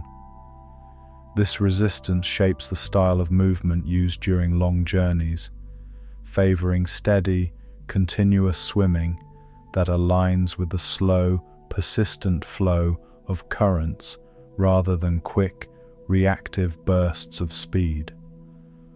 The presence of currents adds another layer to the experience of exposure. Broad surface flows carry water along predictable routes formed by wind patterns and the rotation of the planet. As a sea turtle moves within these flows, its own motion combines with the motion of the water around the turtle, extending the distance covered with each stroke when moving with the current, and increasing resistance when moving against it. The choice of route and depth influences how strongly these currents shape travel, linking patterns of movement to the larger circulation of the ocean. In this way, the sea turtle's journey becomes embedded within the movement of the sea itself, with exposure unfolding within a medium that is always in motion. Shelter in open ocean is temporary and scattered. Floating vegetation, drifting objects, and convergence zones where currents gather material create brief interruptions in the uniformity of open water. When a sea turtle passes near such features, the sensory environment changes. Water flow becomes more irregular, light patterns break into smaller patches of brightness and shadow, and the background texture gains complexity. These brief encounters with structure offer momentary variation within the broader openness of the sea, before movement carries the turtle back into wide, uninterrupted water. The contrast between these transient features and the surrounding open ocean reinforces the sense of scale that defines long journeys. The experience of exposure also changes with life stage. Smaller sea turtles moving near the surface are more readily carried by surface currents, their movement closely tied to the motion of the upper layers of the ocean. As the sea turtle's body grows larger and heavier, movement becomes more independent of small-scale turbulence, and deeper layers of water are used more frequently. This shift alters how exposure is experienced, as deeper movement places the turtle within darker, more uniform environments where the influence of surface light and wave motion is reduced. The changing relationship between body size and water movement thus shapes how open sea is encountered over the course of a lifetime. To imagine how this openness shapes movement, it can be helpful to picture swimming in a large, clear expanse of water where the bottom is far below and the shoreline lies beyond the edge of sight. The water around the sea turtle's body stretches outward without interruption, and each movement sends faint ripples through a space that offers few visual anchors. In this environment, direction is maintained not by reference to nearby structures, but by the steady sense of orientation within the moving medium itself. For a sea turtle, this sensation extends across vast distances, shaping long journeys through environments where the sea itself becomes the dominant feature of the landscape. Over years of movement through open water, the sea turtle's life becomes formed by this repeated experience of traveling within a transparent, moving field. The shell and flippers are formed by the need to move smoothly through water that offers little structural shelter, and patterns of depth use reflect the layered nature of the ocean's visual and physical environment. Open sea does not present a fixed backdrop, but a continuous field of motion in which each journey unfolds as part of the larger circulation of water across the planet. In the quiet persistence of these journeys, exposure becomes a constant companion rather than a momentary condition. Open ocean frames movement within a vast, connected environment where travel is formed by currents, light, and depth, and where the sea turtle's presence is marked by its motion through a medium that is always in motion itself. Within this setting, long-distance movement unfolds as a steady passage through openness, guided by the physical structure of the ocean and the enduring patterns of flow that carry water and life across wide open space. Across the wide movement of open ocean, sea turtles travel through water that offers few fixed points of reference.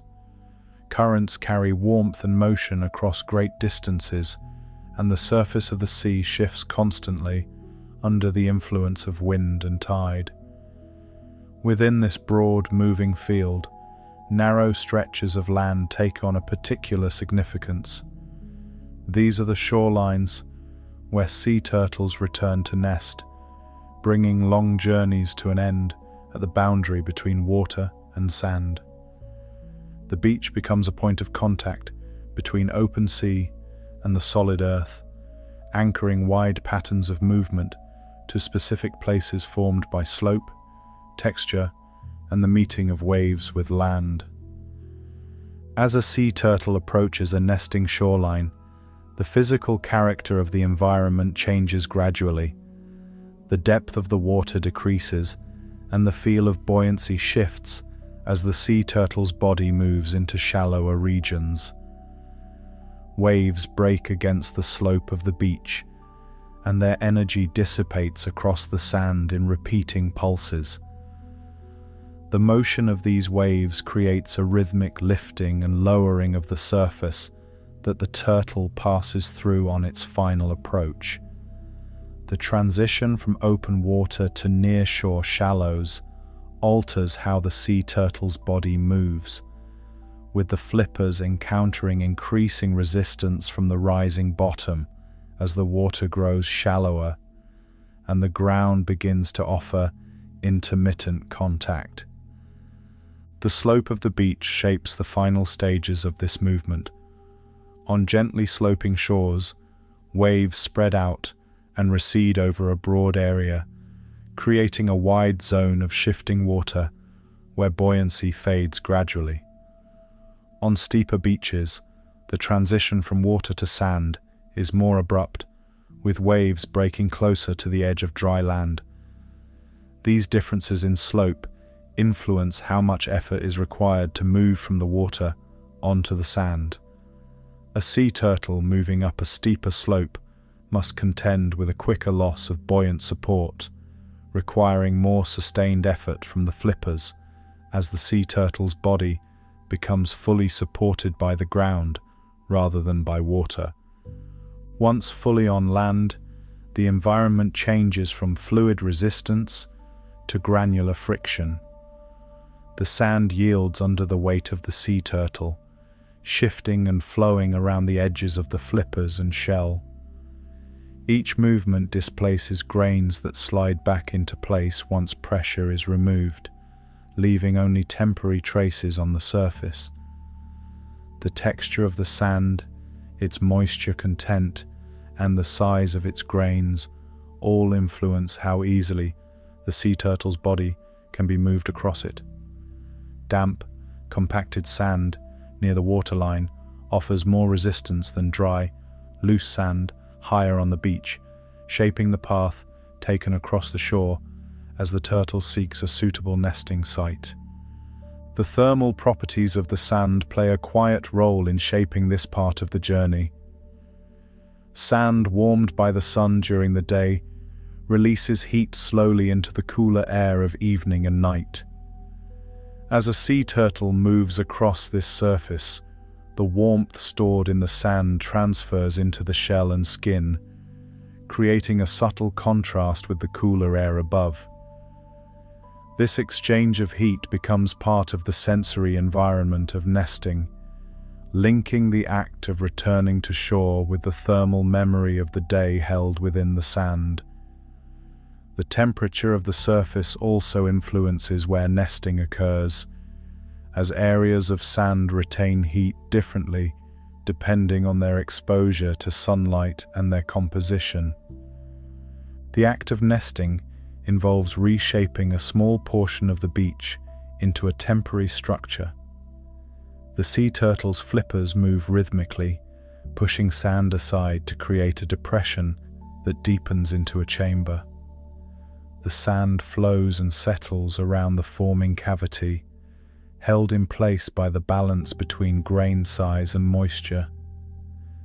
This chamber offers a sheltered environment beneath the surface, where temperature changes more slowly than at the surface, and moisture remains more stable. The physical properties of the sand thus create a micro-environment within the broader environment of the beach, supporting development within a narrow pocket of earth formed by repeated movement. After nesting, the return to the sea reverses the earlier transition from water to land. The sea turtle moves back down the slope of the beach, with gravity assisting movement as the sand yields under each step. The waterline approaches, and buoyancy gradually returns as the sea turtle's body enters shallow water once more. The resistance of sand gives way to the support of water, and the flippers transition from pushing against granular material to pressing against dense fluid. The moment of re-entry marks a shift back into the world of currents and waves, reconnecting the turtle with the broader movement of the ocean that carried it to shore. Over years and decades, repeated returns to nesting beaches connect the wide, fluid pathways of the ocean to specific, narrow strips of land. The shoreline itself is not static. Waves reshape the slope of the beach, storms redistribute sand, and sea levels rise and fall over longer spans of time. Despite these changes, the general character of a nesting beach persists as a recognizable environment marked by sand, slope, and the rhythmic meeting of waves with shore. The sea turtle's return to these changing yet familiar environments reflects a continuity of movement across a landscape that is both stable in its broad form and dynamic in its details. For sea turtles, the memory of a nesting beach is embedded in physical structure rather than in fixed landmarks. The angle of the slope, the texture of the sand, and the way waves break along the shore create a set of conditions that distinguish one beach from another. These physical cues shape how the approach from the sea feels, how movement across the sand unfolds, and how the act of nesting is carried out. Over long spans of time, these characteristics become part of the broader pattern of movement that links distant feeding grounds to particular shorelines, anchoring wide-ranging ocean travel to specific points on land. To imagine the significance of these returns, it can be helpful to think of long journeys across open terrain that end at familiar valleys or riverbanks. The route taken may change with weather and time, yet the physical features of the destination provide continuity within a shifting landscape. For sea turtles, nesting beaches offer a similar point of reference within the vast, moving environment of the ocean. The beaches do not remain unchanged, yet their physical character persists across generations, offering a stable endpoint for journeys formed by currents and open water. In the quiet of night, as waves continue their steady motion and the sand slowly releases the warmth of the day, the shoreline holds the traces of these brief returns. The marks left on the sand fade quickly as wind and water smooth the surface, yet the broader pattern of movement continues across years and decades.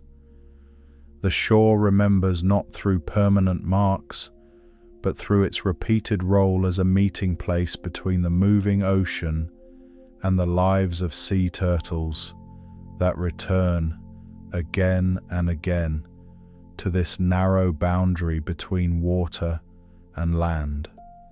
Along the edges of continents, where land meets the slow movement of the sea turtles pass through environments shaped not only by currents and sand, but by the long presence of human activity.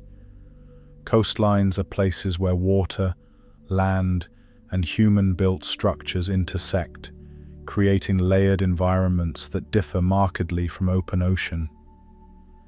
As sea turtles approach these regions, the physical character of the environment shifts once more. The water grows shallower, the seafloor becomes more textured, and the shoreline is marked by forms that rise abruptly from the sand, altering how waves break and how currents flow near the coast around the moving body of a turtle. Human settlements along coasts change the way water moves in the spaces through which sea turtles travel. Piers, seawalls, and harbors interrupt the natural flow of waves, reflecting and redirecting energy back into the nearshore environment. The water around these structures behaves differently from water along unaltered beaches. Waves can become steeper as they meet vertical surfaces, and currents can accelerate around protruding forms before slowing in sheltered pockets. As sea turtles swim through these modified nearshore zones, the feel of the water around the shell changes. The surrounding flow becomes less predictable, formed by the presence of solid structures that create eddies, reflections, and zones of altered movement around the turtle's body. Light along human-shaped coastlines differs from the patterns found in open ocean and undeveloped shorelines, and sea turtles moving near these coasts pass through altered fields of brightness. Artificial lighting reflects off the surface of the water, creating patches of brightness that extend beyond the land into the nearshore sea. These light fields shift with waves and wind, forming moving patterns across the surface layers. As a sea turtle swims near illuminated shorelines, its shell passes through alternating bands of natural darkness and artificial brightness, changing how the turtle's outline appears within the water and how the surrounding environment is perceived from within the moving sea. The physical presence of vessels introduces another layer of motion in the spaces sea turtles cross along coastlines. Boats move through shallow water, displacing water and creating wakes that travel outward in long, spreading patterns. These wakes add to the existing motion of waves and currents, creating overlapping fields of movement near the surface. As a sea turtle passes through these wake patterns, the water around the turtle can shift suddenly around the shell and flippers, altering buoyancy and flow. The wake continues to reshape nearshore movement even after the vessel has passed, extending the influence of human activity into the immediate physical experience of the turtle moving through water. Human use of coastal waters also changes the distribution of materials within the nearshore environment where sea turtles travel and feed. Structures alter sediment transport, causing sand to accumulate in some areas while being eroded in others.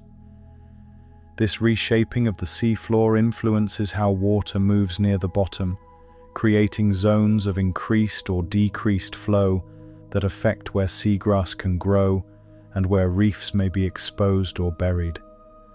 Sea turtles moving through these altered nearshore landscapes encounter seafloors, whose texture and slope reflect the interaction between water movement and human-built forms.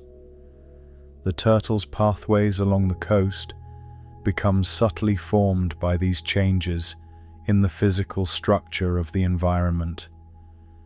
The presence of human activity along coastlines also reshapes sound within the nearshore environment through which sea turtles pass. Water carries vibration efficiently, and the movement of vessels and coastal machinery introduces new patterns of vibration into the water column. These vibrations travel through shallow water and reflect off the seafloor and shoreline. As sea turtles move through these acoustically altered waters, the surrounding medium carries these vibrations as part of the background texture of the coastal environment, adding another layer of sensory context to nearshore movement.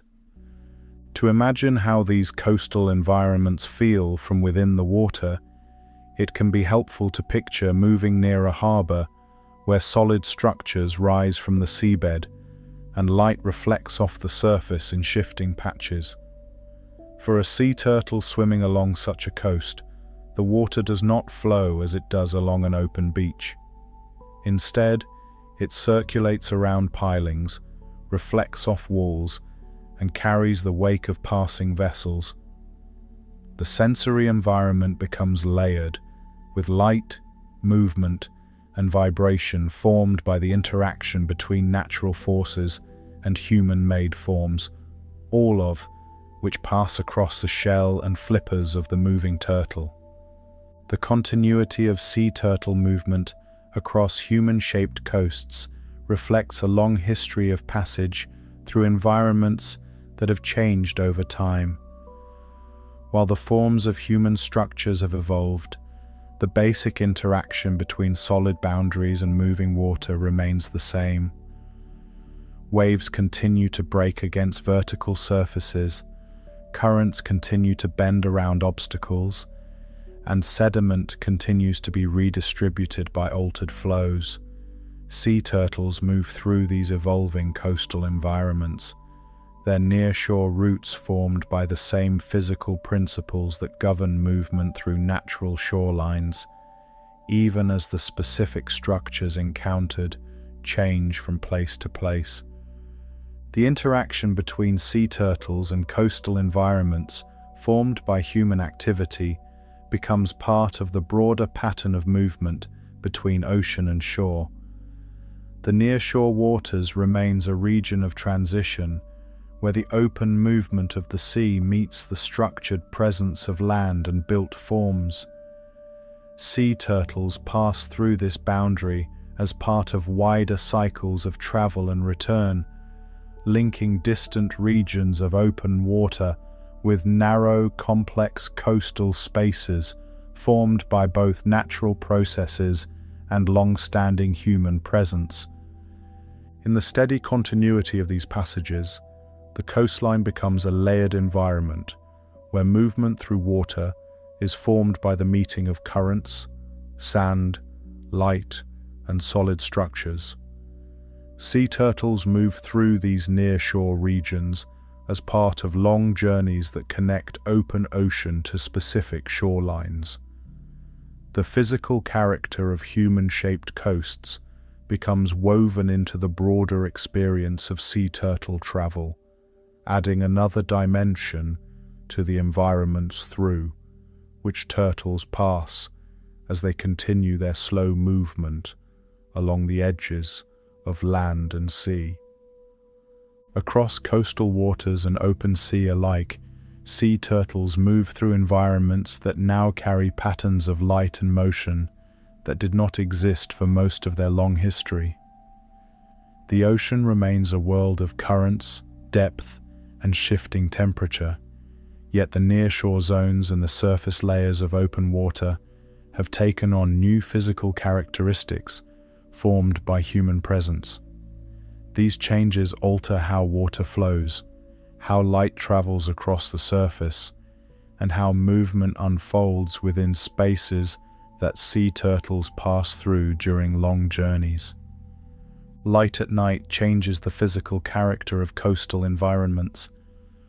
Artificial illumination reflects off the surface of the water, creating bright fields that extend outward from shore into the nearshore sea. These fields of light move with the waves, breaking into fragments of brightness and shadow as the surface rises and falls. As sea turtles swim near illuminated coasts, their sea turtle bodies pass through these shifting bands of light, altering how the shell reflects brightness and how the water around the turtle appears. The contrast between naturally dark water and illuminated patches reshapes the sensory environment of nighttime movement, changing how distance and depth are perceived within the nearshore waters. In open ocean, artificial light appears in different forms. Vessels carry concentrated points of brightness across otherwise dark water, creating moving sources of illumination that travel through the surface layers.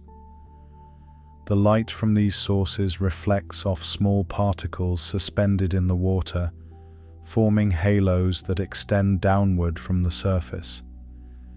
As sea turtles pass beneath these moving light fields, the surrounding environment briefly takes on the character of a lit space within an otherwise dark field.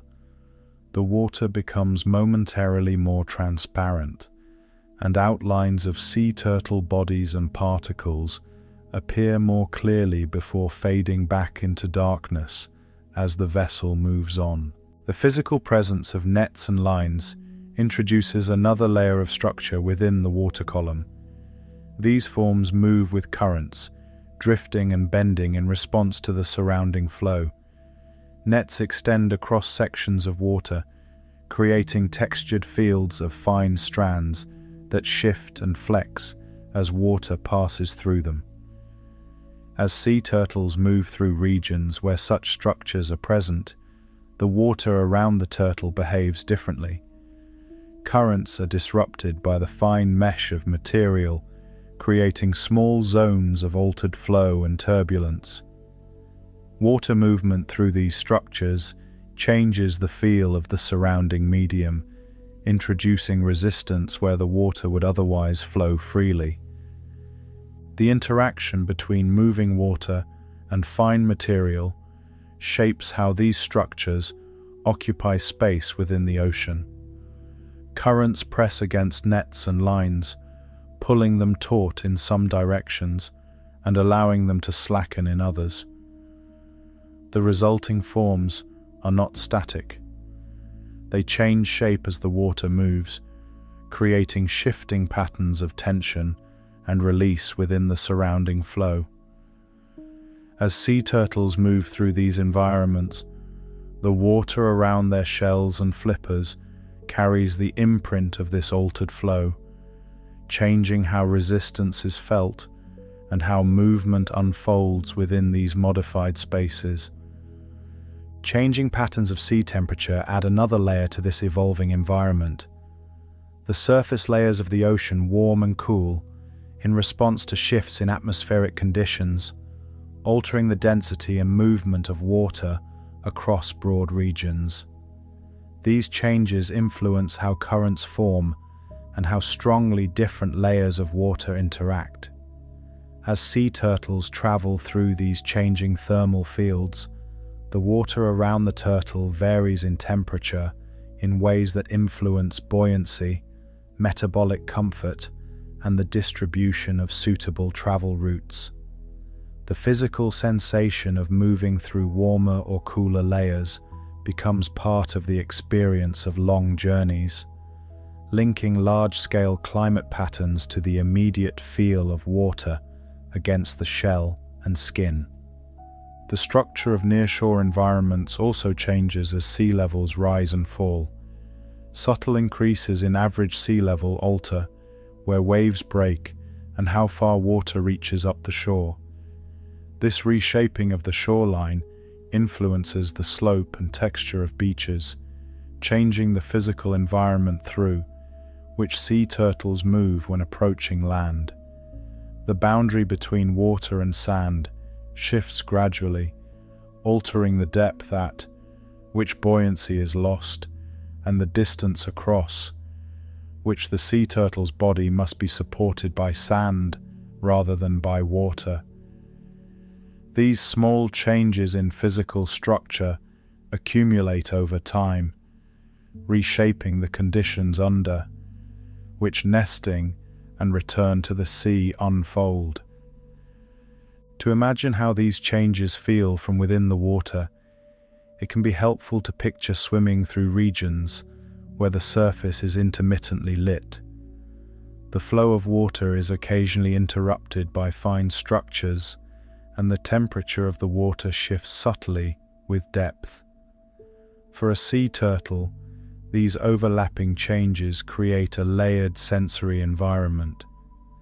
The feel of the water around the shell and flippers changes from moment to moment as currents interact with altered structures and as light reflects off the surface in new patterns. The ocean remains a world of movement, yet the character of that movement is formed by additions to the physical environment that extend into the water column. The cumulative effect of these changes alters the pathways available for travel. Currents reorganize in response to shifting temperature gradients. Nearshore slopes change as sea levels adjust, and the distribution of light and structure within the water column evolves. Sea turtles continue to move through these changing environments. Their long journeys formed by the same physical principles that have always governed movement through water, even as the specific conditions encountered shift. The continuity of movement across changing seas reflects the ability of sea turtles to remain embedded within the ocean's motion while passing through environments whose physical character is gradually being reshaped. In the quiet persistence of these journeys, the ocean remains a medium of flow, depth, and temperature, yet its surface and nearshore zones now carry additional patterns of light and structure. Sea turtles move through these layered environments as part of long cycles of travel and return, linking distant regions of the ocean to narrow bands of coast that continue to change over time. Water movement carries both the memory of past conditions and the imprint of ongoing change, shaping the pathways through which sea turtles continue to pass as they move through seas that are slowly, continually transforming. Along the narrow boundary between sea and land, the beach becomes more than a resting place. For sea turtles, the sand holds the conditions that shape the earliest stages of life, setting the physical environment in which development unfolds before the first movement toward the water begins. The beach is formed by waves, wind, and the daily cycle of heating and cooling, and these processes combine to create a layered thermal environment within the sand itself. The temperature within this granular medium changes gradually with depth, creating a vertical profile of warmth and cool that influences how heat is stored and released across time. During the day, sunlight warms the surface layers of sand, and this heat travels slowly downward through the grains. At night, the surface cools as warmth is released back into the air, while deeper layers retain heat for longer periods. This slow exchange creates a thermal gradient that remains relatively stable beneath the surface, buffered from rapid changes in air temperature. For sea turtles nesting within this environment, the depth at which eggs are placed determines the thermal conditions experienced during development. Slight differences in depth alter how much heat reaches the eggs and how quickly temperature changes occur in response to daily cycles. The physical properties of sand shape how heat moves through it. Fine-grained sand packs more tightly, reducing the spaces between grains and slowing the movement of air and moisture. Coarser sand allows more air circulation, altering how heat is retained or lost. Moisture content also influences thermal behavior, as damp sand conducts heat differently from dry sand. These variations in grain size and moisture create small differences in the thermal environment across a single beach, shaping where particular conditions of warmth or cool persist beneath the surface. Sea turtles nesting along different parts of a shoreline encounter these variations as part of the physical landscape of reproduction. The slope of the beach and its exposure to sunlight further shape the thermal profile of nesting sites. Areas of sand that receive prolonged direct sunlight during the day warm more deeply and retain heat longer into the night. Shaded regions cool more quickly and experience greater daily temperature swings near the surface. The orientation of the beach relative to the path of the sun, the presence of vegetation, and the reflectivity of nearby surfaces all influence how heat is distributed across the sand. Sea turtles returning to nest encounter these thermal variations as part of the broader structure of the shoreline, linking the choice of nesting location to the physical patterns of heat across the beach. For sea turtles, the depth at which eggs are placed also shapes the stability of the thermal environment. Deeper nests experience smaller temperature fluctuations across the daily cycle as heat moves more slowly through the surrounding sand. Shallower nests are more directly influenced by surface heating and cooling, experiencing greater variation in temperature over short periods. This vertical gradient of stability influences the physical environment of development, linking the act of nest construction to the buffering properties of the sand.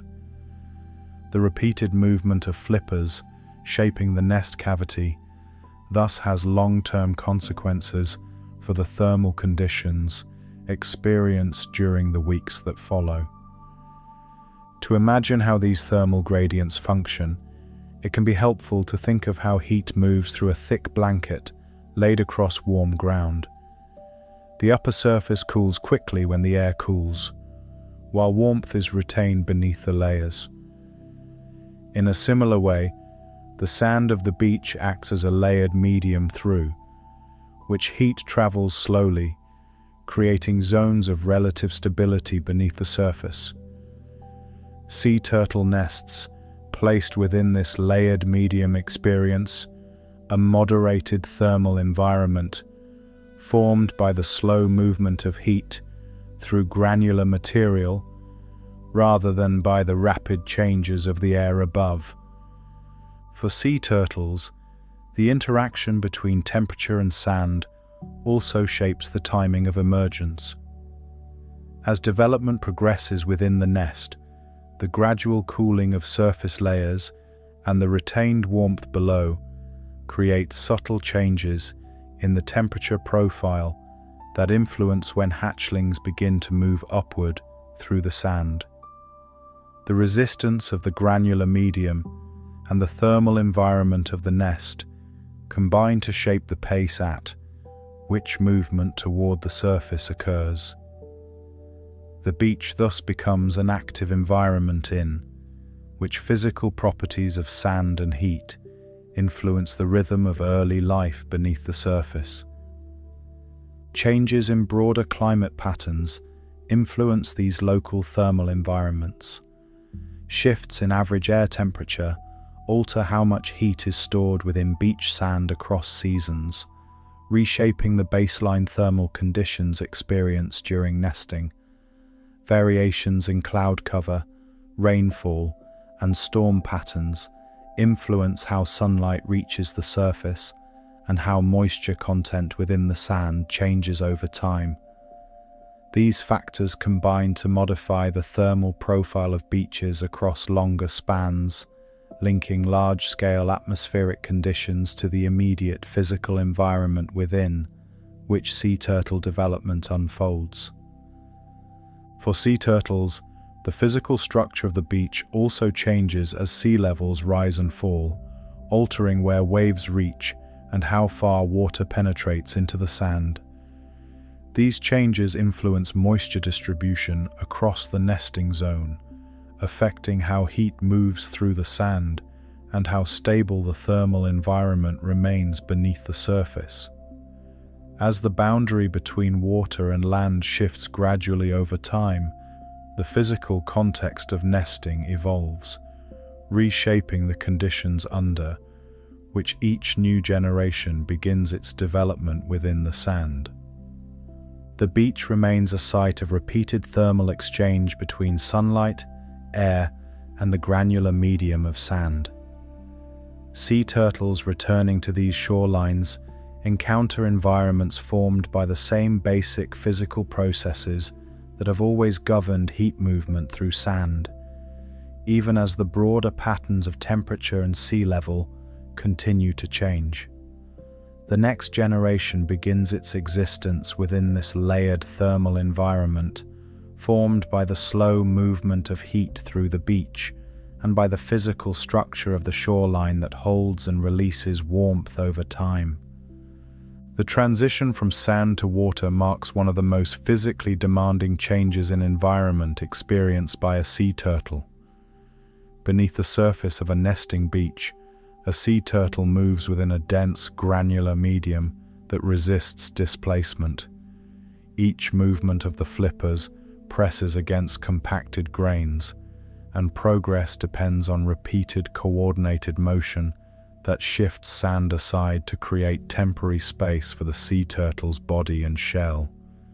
The sand presses back from all sides, shaping the pace of movement and the amount of energy required to advance upward through the nest cavity and surrounding layers of beach. Within the sand, the movement of a sea turtle is governed by the mechanics of granular flow. The grains do not behave as a solid mass, nor do they move freely like water. Instead, they shift under pressure, then settle back into place as the turtle's body passes through. As a sea turtle moves upward, the surrounding sand flows around the edges of the shell and flippers, closing in again behind. The resistance encountered depends on grain size and moisture content. Damp, compacted sand near the waterline presses more firmly against the sea turtle's body, while drier sand higher on the beach shifts more readily. These differences in the physical structure of the sand shape how quickly a sea turtle can move and how much effort is required to reach the surface. As a sea turtle approaches the upper layers of the beach, the structure of the sand changes. The surface layers are often looser, formed by wind and daily cycles of heating and cooling that expand and contract the grains. In these upper layers, the flippers encounter slightly less resistance, though the sand may form a thin crust where fine particles bind together. The moment when the turtle breaks through the surface marks a sudden change in physical conditions. The enclosing pressure of sand gives way to open air, and the sea turtle's body becomes subject to gravity rather than being supported by surrounding grains. The shell, which displaced sand moments before, now rests against the surface of the beach, and movement must be redirected across the yielding slope of the shore. Once on the surface of the beach, a sea turtle encounters a different set of physical demands. The sand yields under the weight of the shell, and each movement displaces grains that slide and settle back into place. The slope of the beach influences how gravity acts on the sea turtle's body, with steeper slopes increasing the effort required to move upward and shaping the speed of descent when moving toward the water.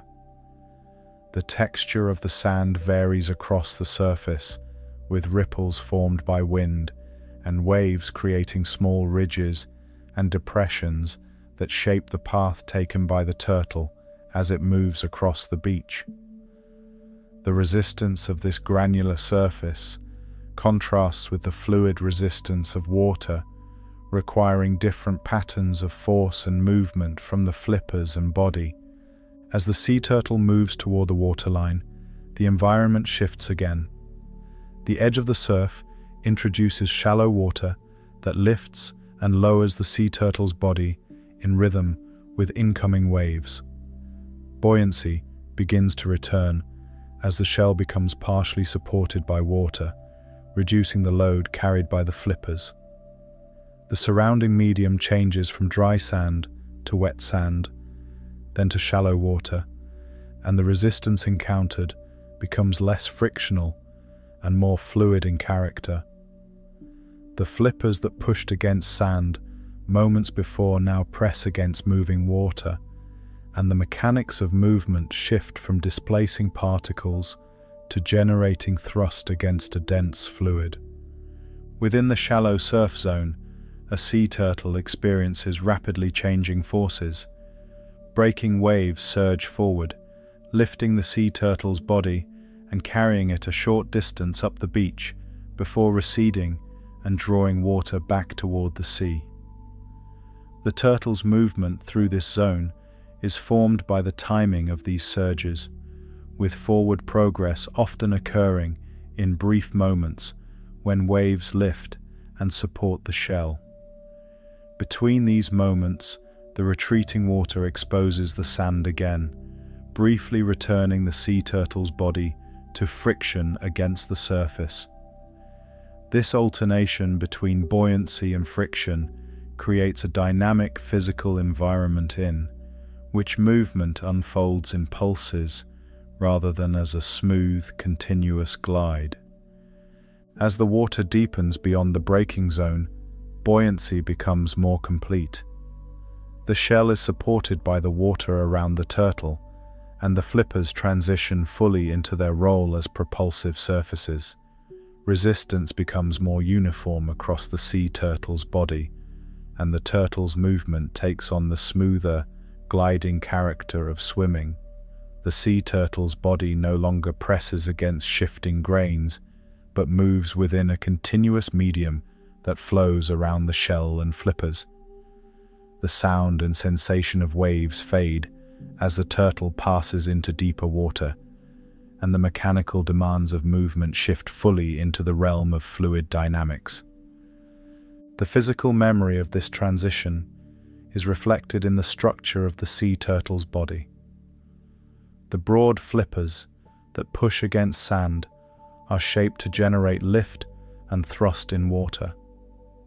The curved shell that displaces grains during emergence also guides the flow of water during swimming.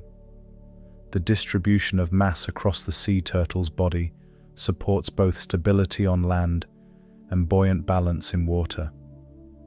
These shared structural features allow a sea turtle to move across the boundary between granular and fluid environments using the same basic body plan, adapting movement patterns to the properties of each medium. Across the span of a sea turtle's life, the repeated passage between sand and water becomes part of a broader rhythm of movement between land and sea. Each crossing involves a shift in the physical forces acting on the sea turtle's body, from friction and gravity on the beach to buoyancy and drag in the ocean. This transition marks a passage between two worlds marked by different mechanical laws, yet connected by the steady movement of sea turtles across their boundary.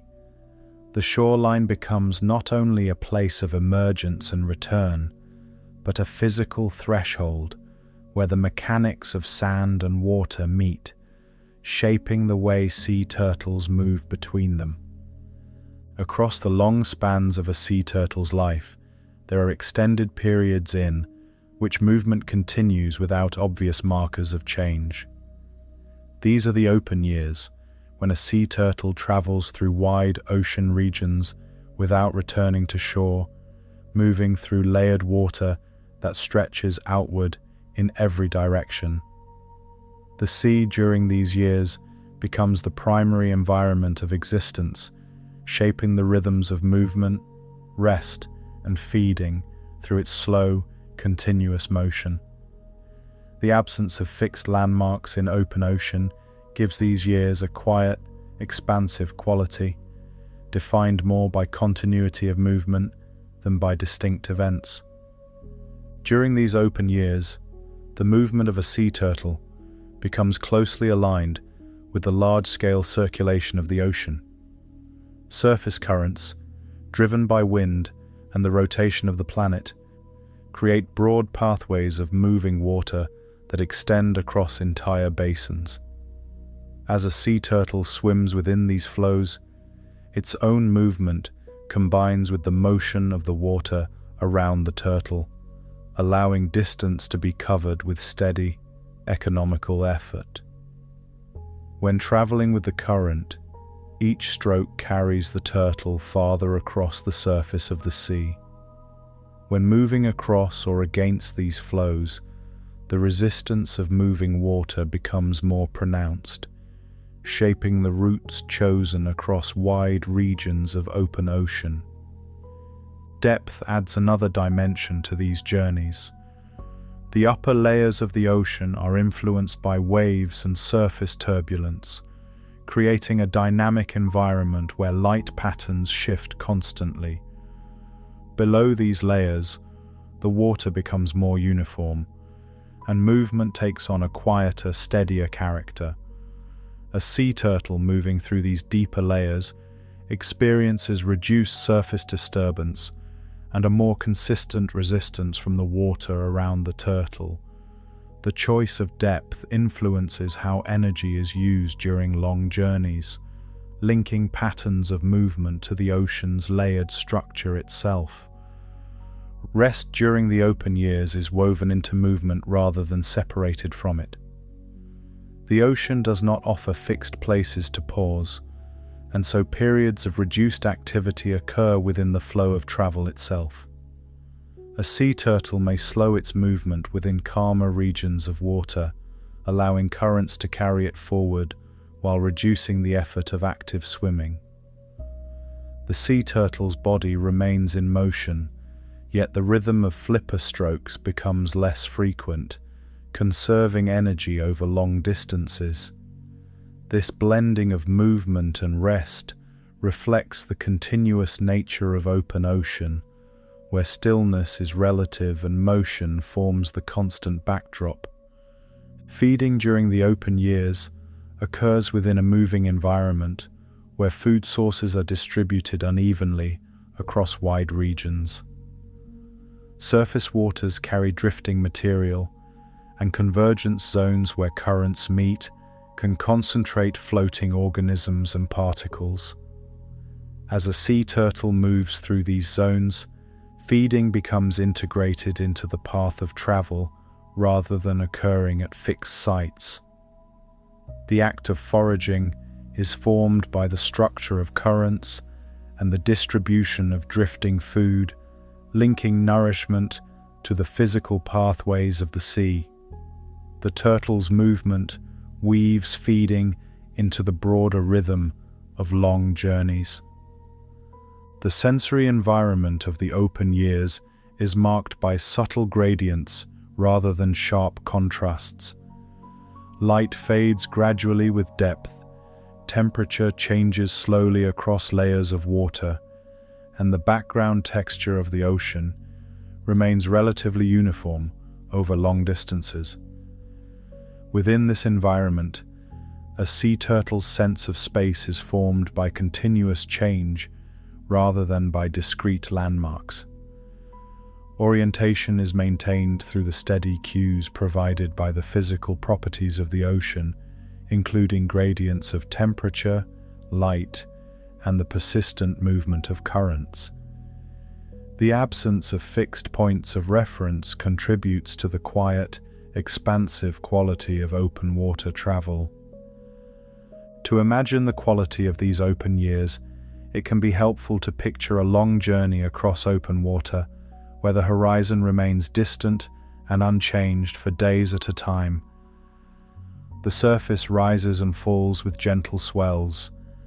and the sea turtle's body moves within a medium that offers no solid boundaries. For a sea turtle, this sense of openness extends across long stretches of movement, shaping a life phase marked by continuity through a wide, connected environment. The ocean becomes both the pathway and the setting for growth and experience during these long spans. Over extended periods of immersion in open water, the sea turtle's body of a sea turtle becomes formed by sustained movement through a flowing medium. The shell bears the imprint of constant contact with moving water, and the flippers reflect adaptation to steady swimming rather than brief bursts of speed. The internal rhythms of breathing, energy use, and rest become attuned to the demands of long journeys. These physiological patterns support the endurance required to move across wide regions of ocean, embedding the experience of open water living within the structure of the sea turtle's body itself. The steady continuity of these years is marked not by sudden change, but by the accumulation of distance and experience. Each day of movement adds to the overall arc of travel, linking distant regions of the ocean through the steady presence of a moving body. The open years thus form a long, extended chapter in the life of a sea turtle, marked by sustained movement through a world of water that is always in motion, yet rarely interrupted by fixed points of reference. Within this long arc of movement, the ocean remains stable in its broad patterns and dynamic in its details. Currents shift with seasons, surface conditions change with weather, and the distribution of food varies across space. Sea turtles move within this evolving environment, their paths formed by the same physical forces that govern water movement across the planet. The long quiet of the open years unfolds within this continuous field of motion, carrying sea turtles across vast distances through a world marked by depth, flow, and the enduring rhythm of the sea. Across the broad movement of the ocean, sea turtles follow pathways that are not marked by lines on the surface, yet are formed by the physical structure of water itself. These return pathways form as routes through layered currents, temperature gradients, and repeating patterns of circulation that guide long journeys back toward familiar regions of the sea.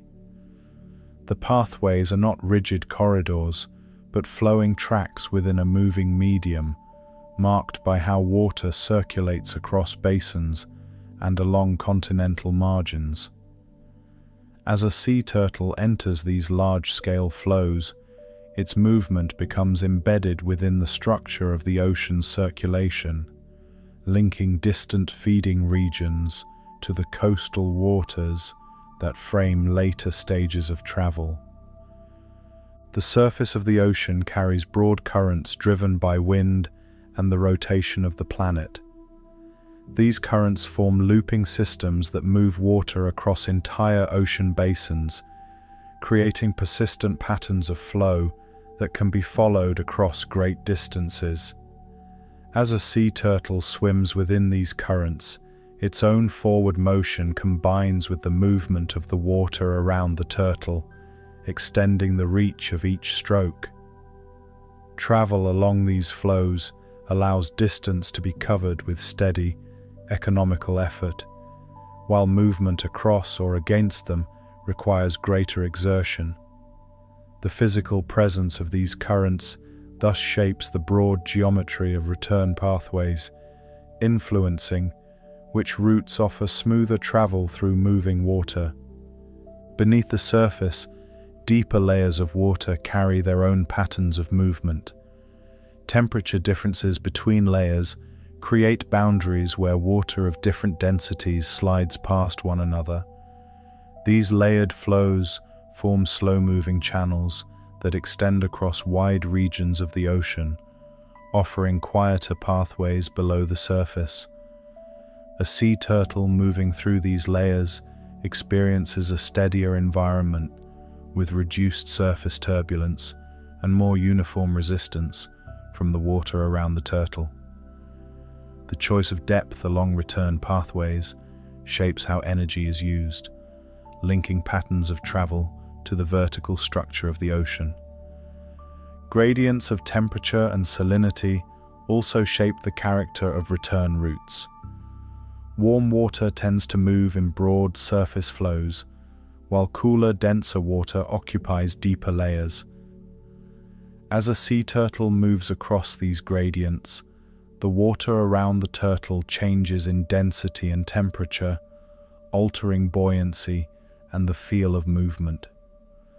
These gradual changes form invisible contours within the ocean, guiding movement along routes where physical conditions remain within comfortable ranges. The return pathways thus become formed by bands of water that offer consistent thermal and mechanical properties across long distances. The geometry of ocean basins further influences how return pathways are formed. Continental shelves, seamounts, and the gradual rise of the seafloor alter the direction and speed of currents, bending large-scale flows along coastlines and around underwater features. As sea turtles approach these regions, water movement becomes more structured by the presence of solid boundaries beneath the surface. Currents are deflected and focused, creating corridors of flow that guide movement along the contours of the seafloor. These underwater features do not appear on the surface, yet they shape the physical pathways through which sea turtles move during long journeys. The nearshore waters marks a transition along these return pathways, where open ocean flows give way to more complex patterns of circulation formed by tides, waves, and the slope of the coastline. As a sea turtle moves from open water toward coastal regions, the surrounding flow becomes more variable, with currents changing direction and speed over shorter distances. The water shallows gradually, and the influence of the seabed becomes more pronounced. The return pathway narrows as it approaches land, transitioning from broad, basin-scale flows to the intricate movement of water along the continental margin. To imagine how these return pathways function within a moving medium, it can be helpful to picture drifting along a wide river that gradually narrows as it approaches a delta. The flow remains continuous, yet the shape of the channel changes, guiding movement from broad, open stretches into more defined routes near the shore. For sea turtles, return pathways through the ocean function in a similar way. The water itself provides the structure of the route, with broad currents guiding long journeys and more complex nearshore flows shaping the final approach toward coastal regions. The sensory environment of these pathways is formed by the physical properties of water. Light patterns shift with depth, temperature changes gradually across layers, and the background texture of the ocean remains relatively uniform across long stretches of open water. As sea turtles move along return pathways, these subtle gradients provide continuity of physical conditions that guide sustained movement. The ocean becomes a field of gentle transitions rather than a collection of discrete segments, and travel unfolds as a continuous engagement with flowing water.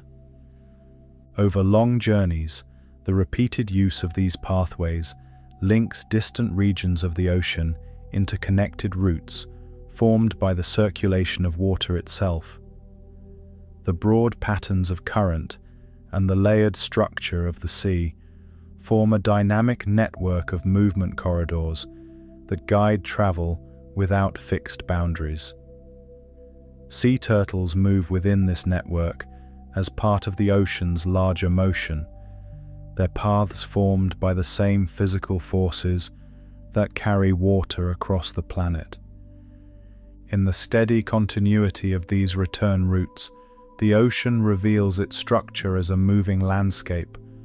Currents trace invisible lines across basins, temperature gradients form broad bands of differing density, and the contours of the seafloor bend flows into pathways that lead toward land. Sea turtles follow these shifting routes as they move back toward coastal regions, guided not by static markers, but by the physical structure of the water through which they travel. The return pathways thus emerge as patterns within motion itself, linking open ocean to near-shore waters through the enduring circulation of the sea. As sea turtles move from the broad openness of the ocean toward land, the scale of the environment changes. The wide, uninterrupted field of open water gradually gives way to a more structured and confined space formed by the presence of the seabed, the slope of the continental shelf, and the irregular outline of the coastline. The world narrows from a vast, continuous expanse into a layered corridor of water that guides movement toward specific regions of shore. This narrowing is not abrupt, but unfolds gradually as depth decreases and the influence of the seafloor becomes more pronounced in shaping currents and water movement. The approach to coastal waters alters how currents behave around the moving body of a sea turtle. In open ocean, broad currents sweep across wide regions with relatively consistent direction and speed. As the seabed rises toward the surface near coastlines, these flows encounter increasing friction from the bottom, slowing and bending around underwater contours. The presence of shallower water forces currents to adjust their paths, creating zones of acceleration where water is channeled through narrower spaces and calmer pockets where flow slows behind rises in the seafloor. As a sea turtle moves through these regions, the water around the turtle shifts from the smooth, expansive motion of open ocean to more varied patterns formed by depth and topography. The seafloor itself becomes a physical presence within the turtle's immediate environment. In deeper water, the bottom lies beyond the range of direct interaction, and movement unfolds within a three-dimensional field of water. Near the coast, the bottom rises into proximity, altering buoyancy and the feel of movement. The proximity of the seafloor changes how waves propagate and how currents are structured, creating vertical gradients of movement that extend from the surface down to the bottom. A sea turtle moving through these layers encounters differences in flow with depth, as water near the bottom slows and water near the surface continues to move more freely. This vertical structure shapes how movement is experienced as the turtle approaches land. The narrowing of the environment also reshapes the sensory character of nearshore waters. Light penetrates more fully to the bottom in shallow regions, illuminating the seafloor and revealing textures and contours that are absent in deeper water.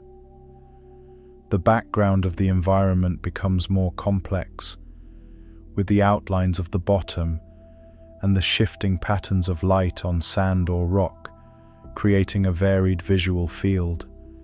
For a sea turtle moving through these waters, the presence of the seafloor introduces new spatial reference points, changing how distance and depth are perceived. The open uniformity of pelagic water gives way to a more textured nearshore environment where the vertical dimension becomes visually present. Sound and vibration also behave differently as the water shallows. In open ocean, sound travels through large volumes of water with fewer immediate reflections. Near the coast, Sound waves reflect off the seafloor and shoreline, creating more complex acoustic patterns within the nearshore waters.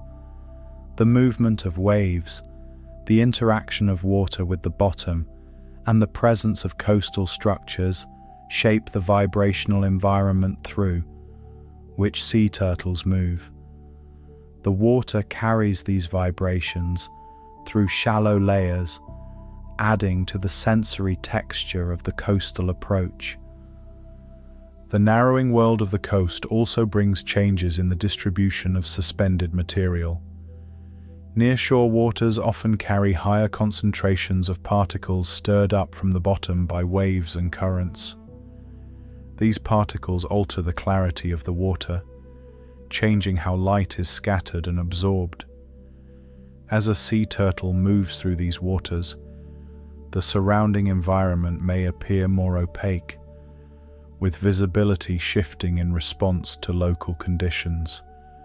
The presence of suspended material also changes the feel of water against the shell and flippers, adding a subtle texture to movement through nearshore currents. To imagine how this narrowing environment shapes movement, it can be helpful to picture traveling along a wide river that gradually flows into a network of narrower channels. The open space of the main channel gives way to more defined pathways formed by the banks and the bottom. For a sea turtle approaching coastal waters, open sea similarly narrows into a corridor of water, structured by the rising seafloor and the approaching land. Movement becomes guided by the contours of the environment rather than by the broad, open geometry of the ocean. As sea turtles move deeper into nearshore regions, the influence of tides becomes more pronounced. Tidal flows push water landward and seaward in regular cycles, adding a back-and-forth component to the otherwise directional movement of currents. These oscillations shape how water moves along the coast and across shallow shelves, creating alternating patterns of flow that interact with the turtle's own movement. The timing of travel relative to these tidal shifts influences how smoothly the approach unfolds, linking movement toward the coast to the rhythmic rise and fall of water along the shoreline. The narrowing world of the coast thus reshapes the physical environment through which sea turtles move. The broad, continuous field of open ocean becomes a layered, structured space formed by bottom contours, light reaching the seafloor, and the complex interplay of currents and tides. As sea turtles pass into this environment, their movement becomes guided by the narrowing geometry of water formed by land, preparing the way for the final approach to shore, where the boundary between ocean and land comes fully into view. The approach to shore brings long journeys to a gentle narrowing of space. The open expanse of the ocean gives way to shallower water, formed by the contours of the seabed and the slope of the coast. For a sea turtle moving through these final layers of nearshore water, the environment becomes more structured and tactile.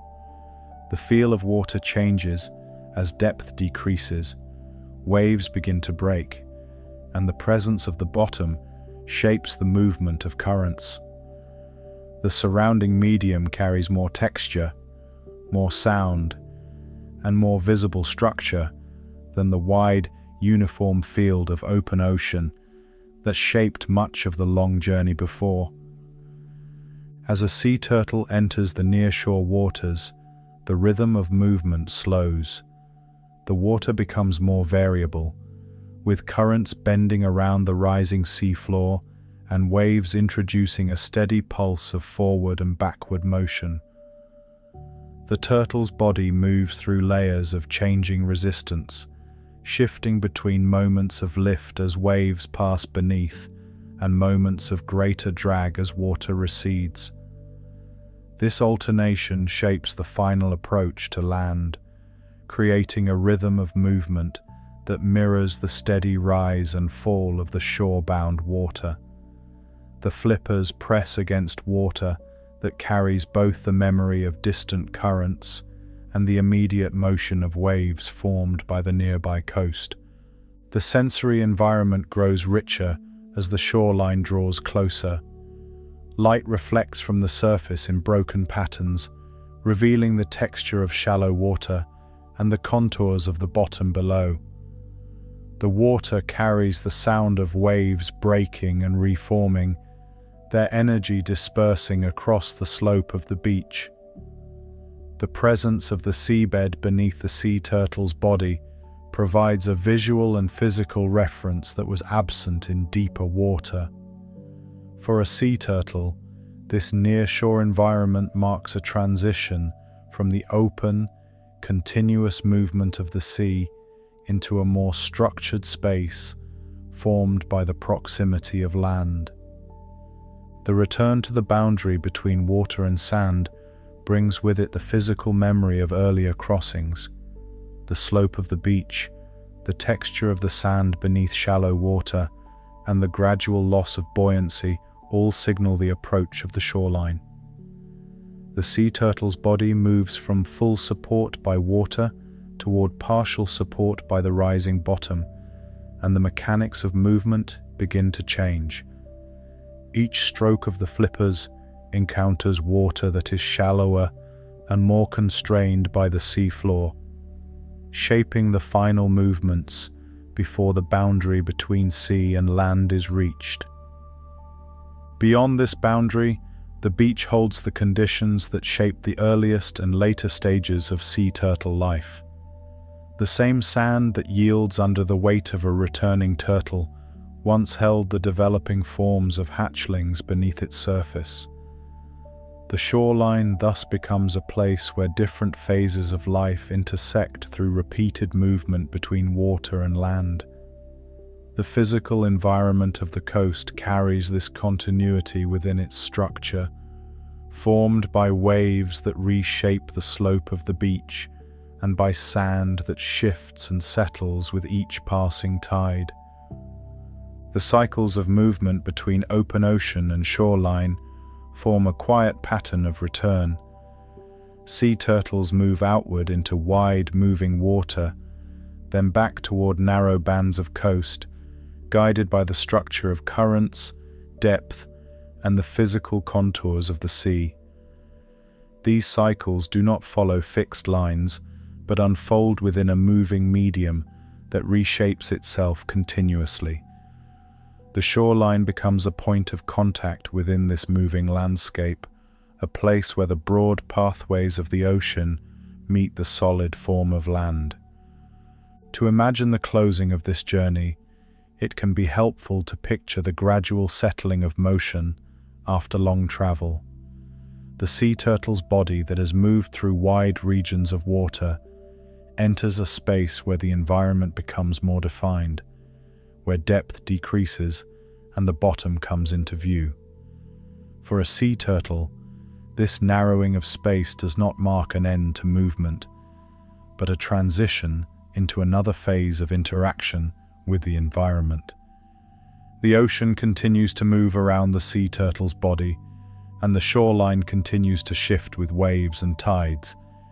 Yet the approach to land brings the long arc of travel into a quieter, more contained space. In the steady presence of waves against sand, the sea maintains its slow rhythm of motion. The water carries warmth, sound, and light across the boundary between open ocean and coast, and the sand responds by shaping how waves break and reform.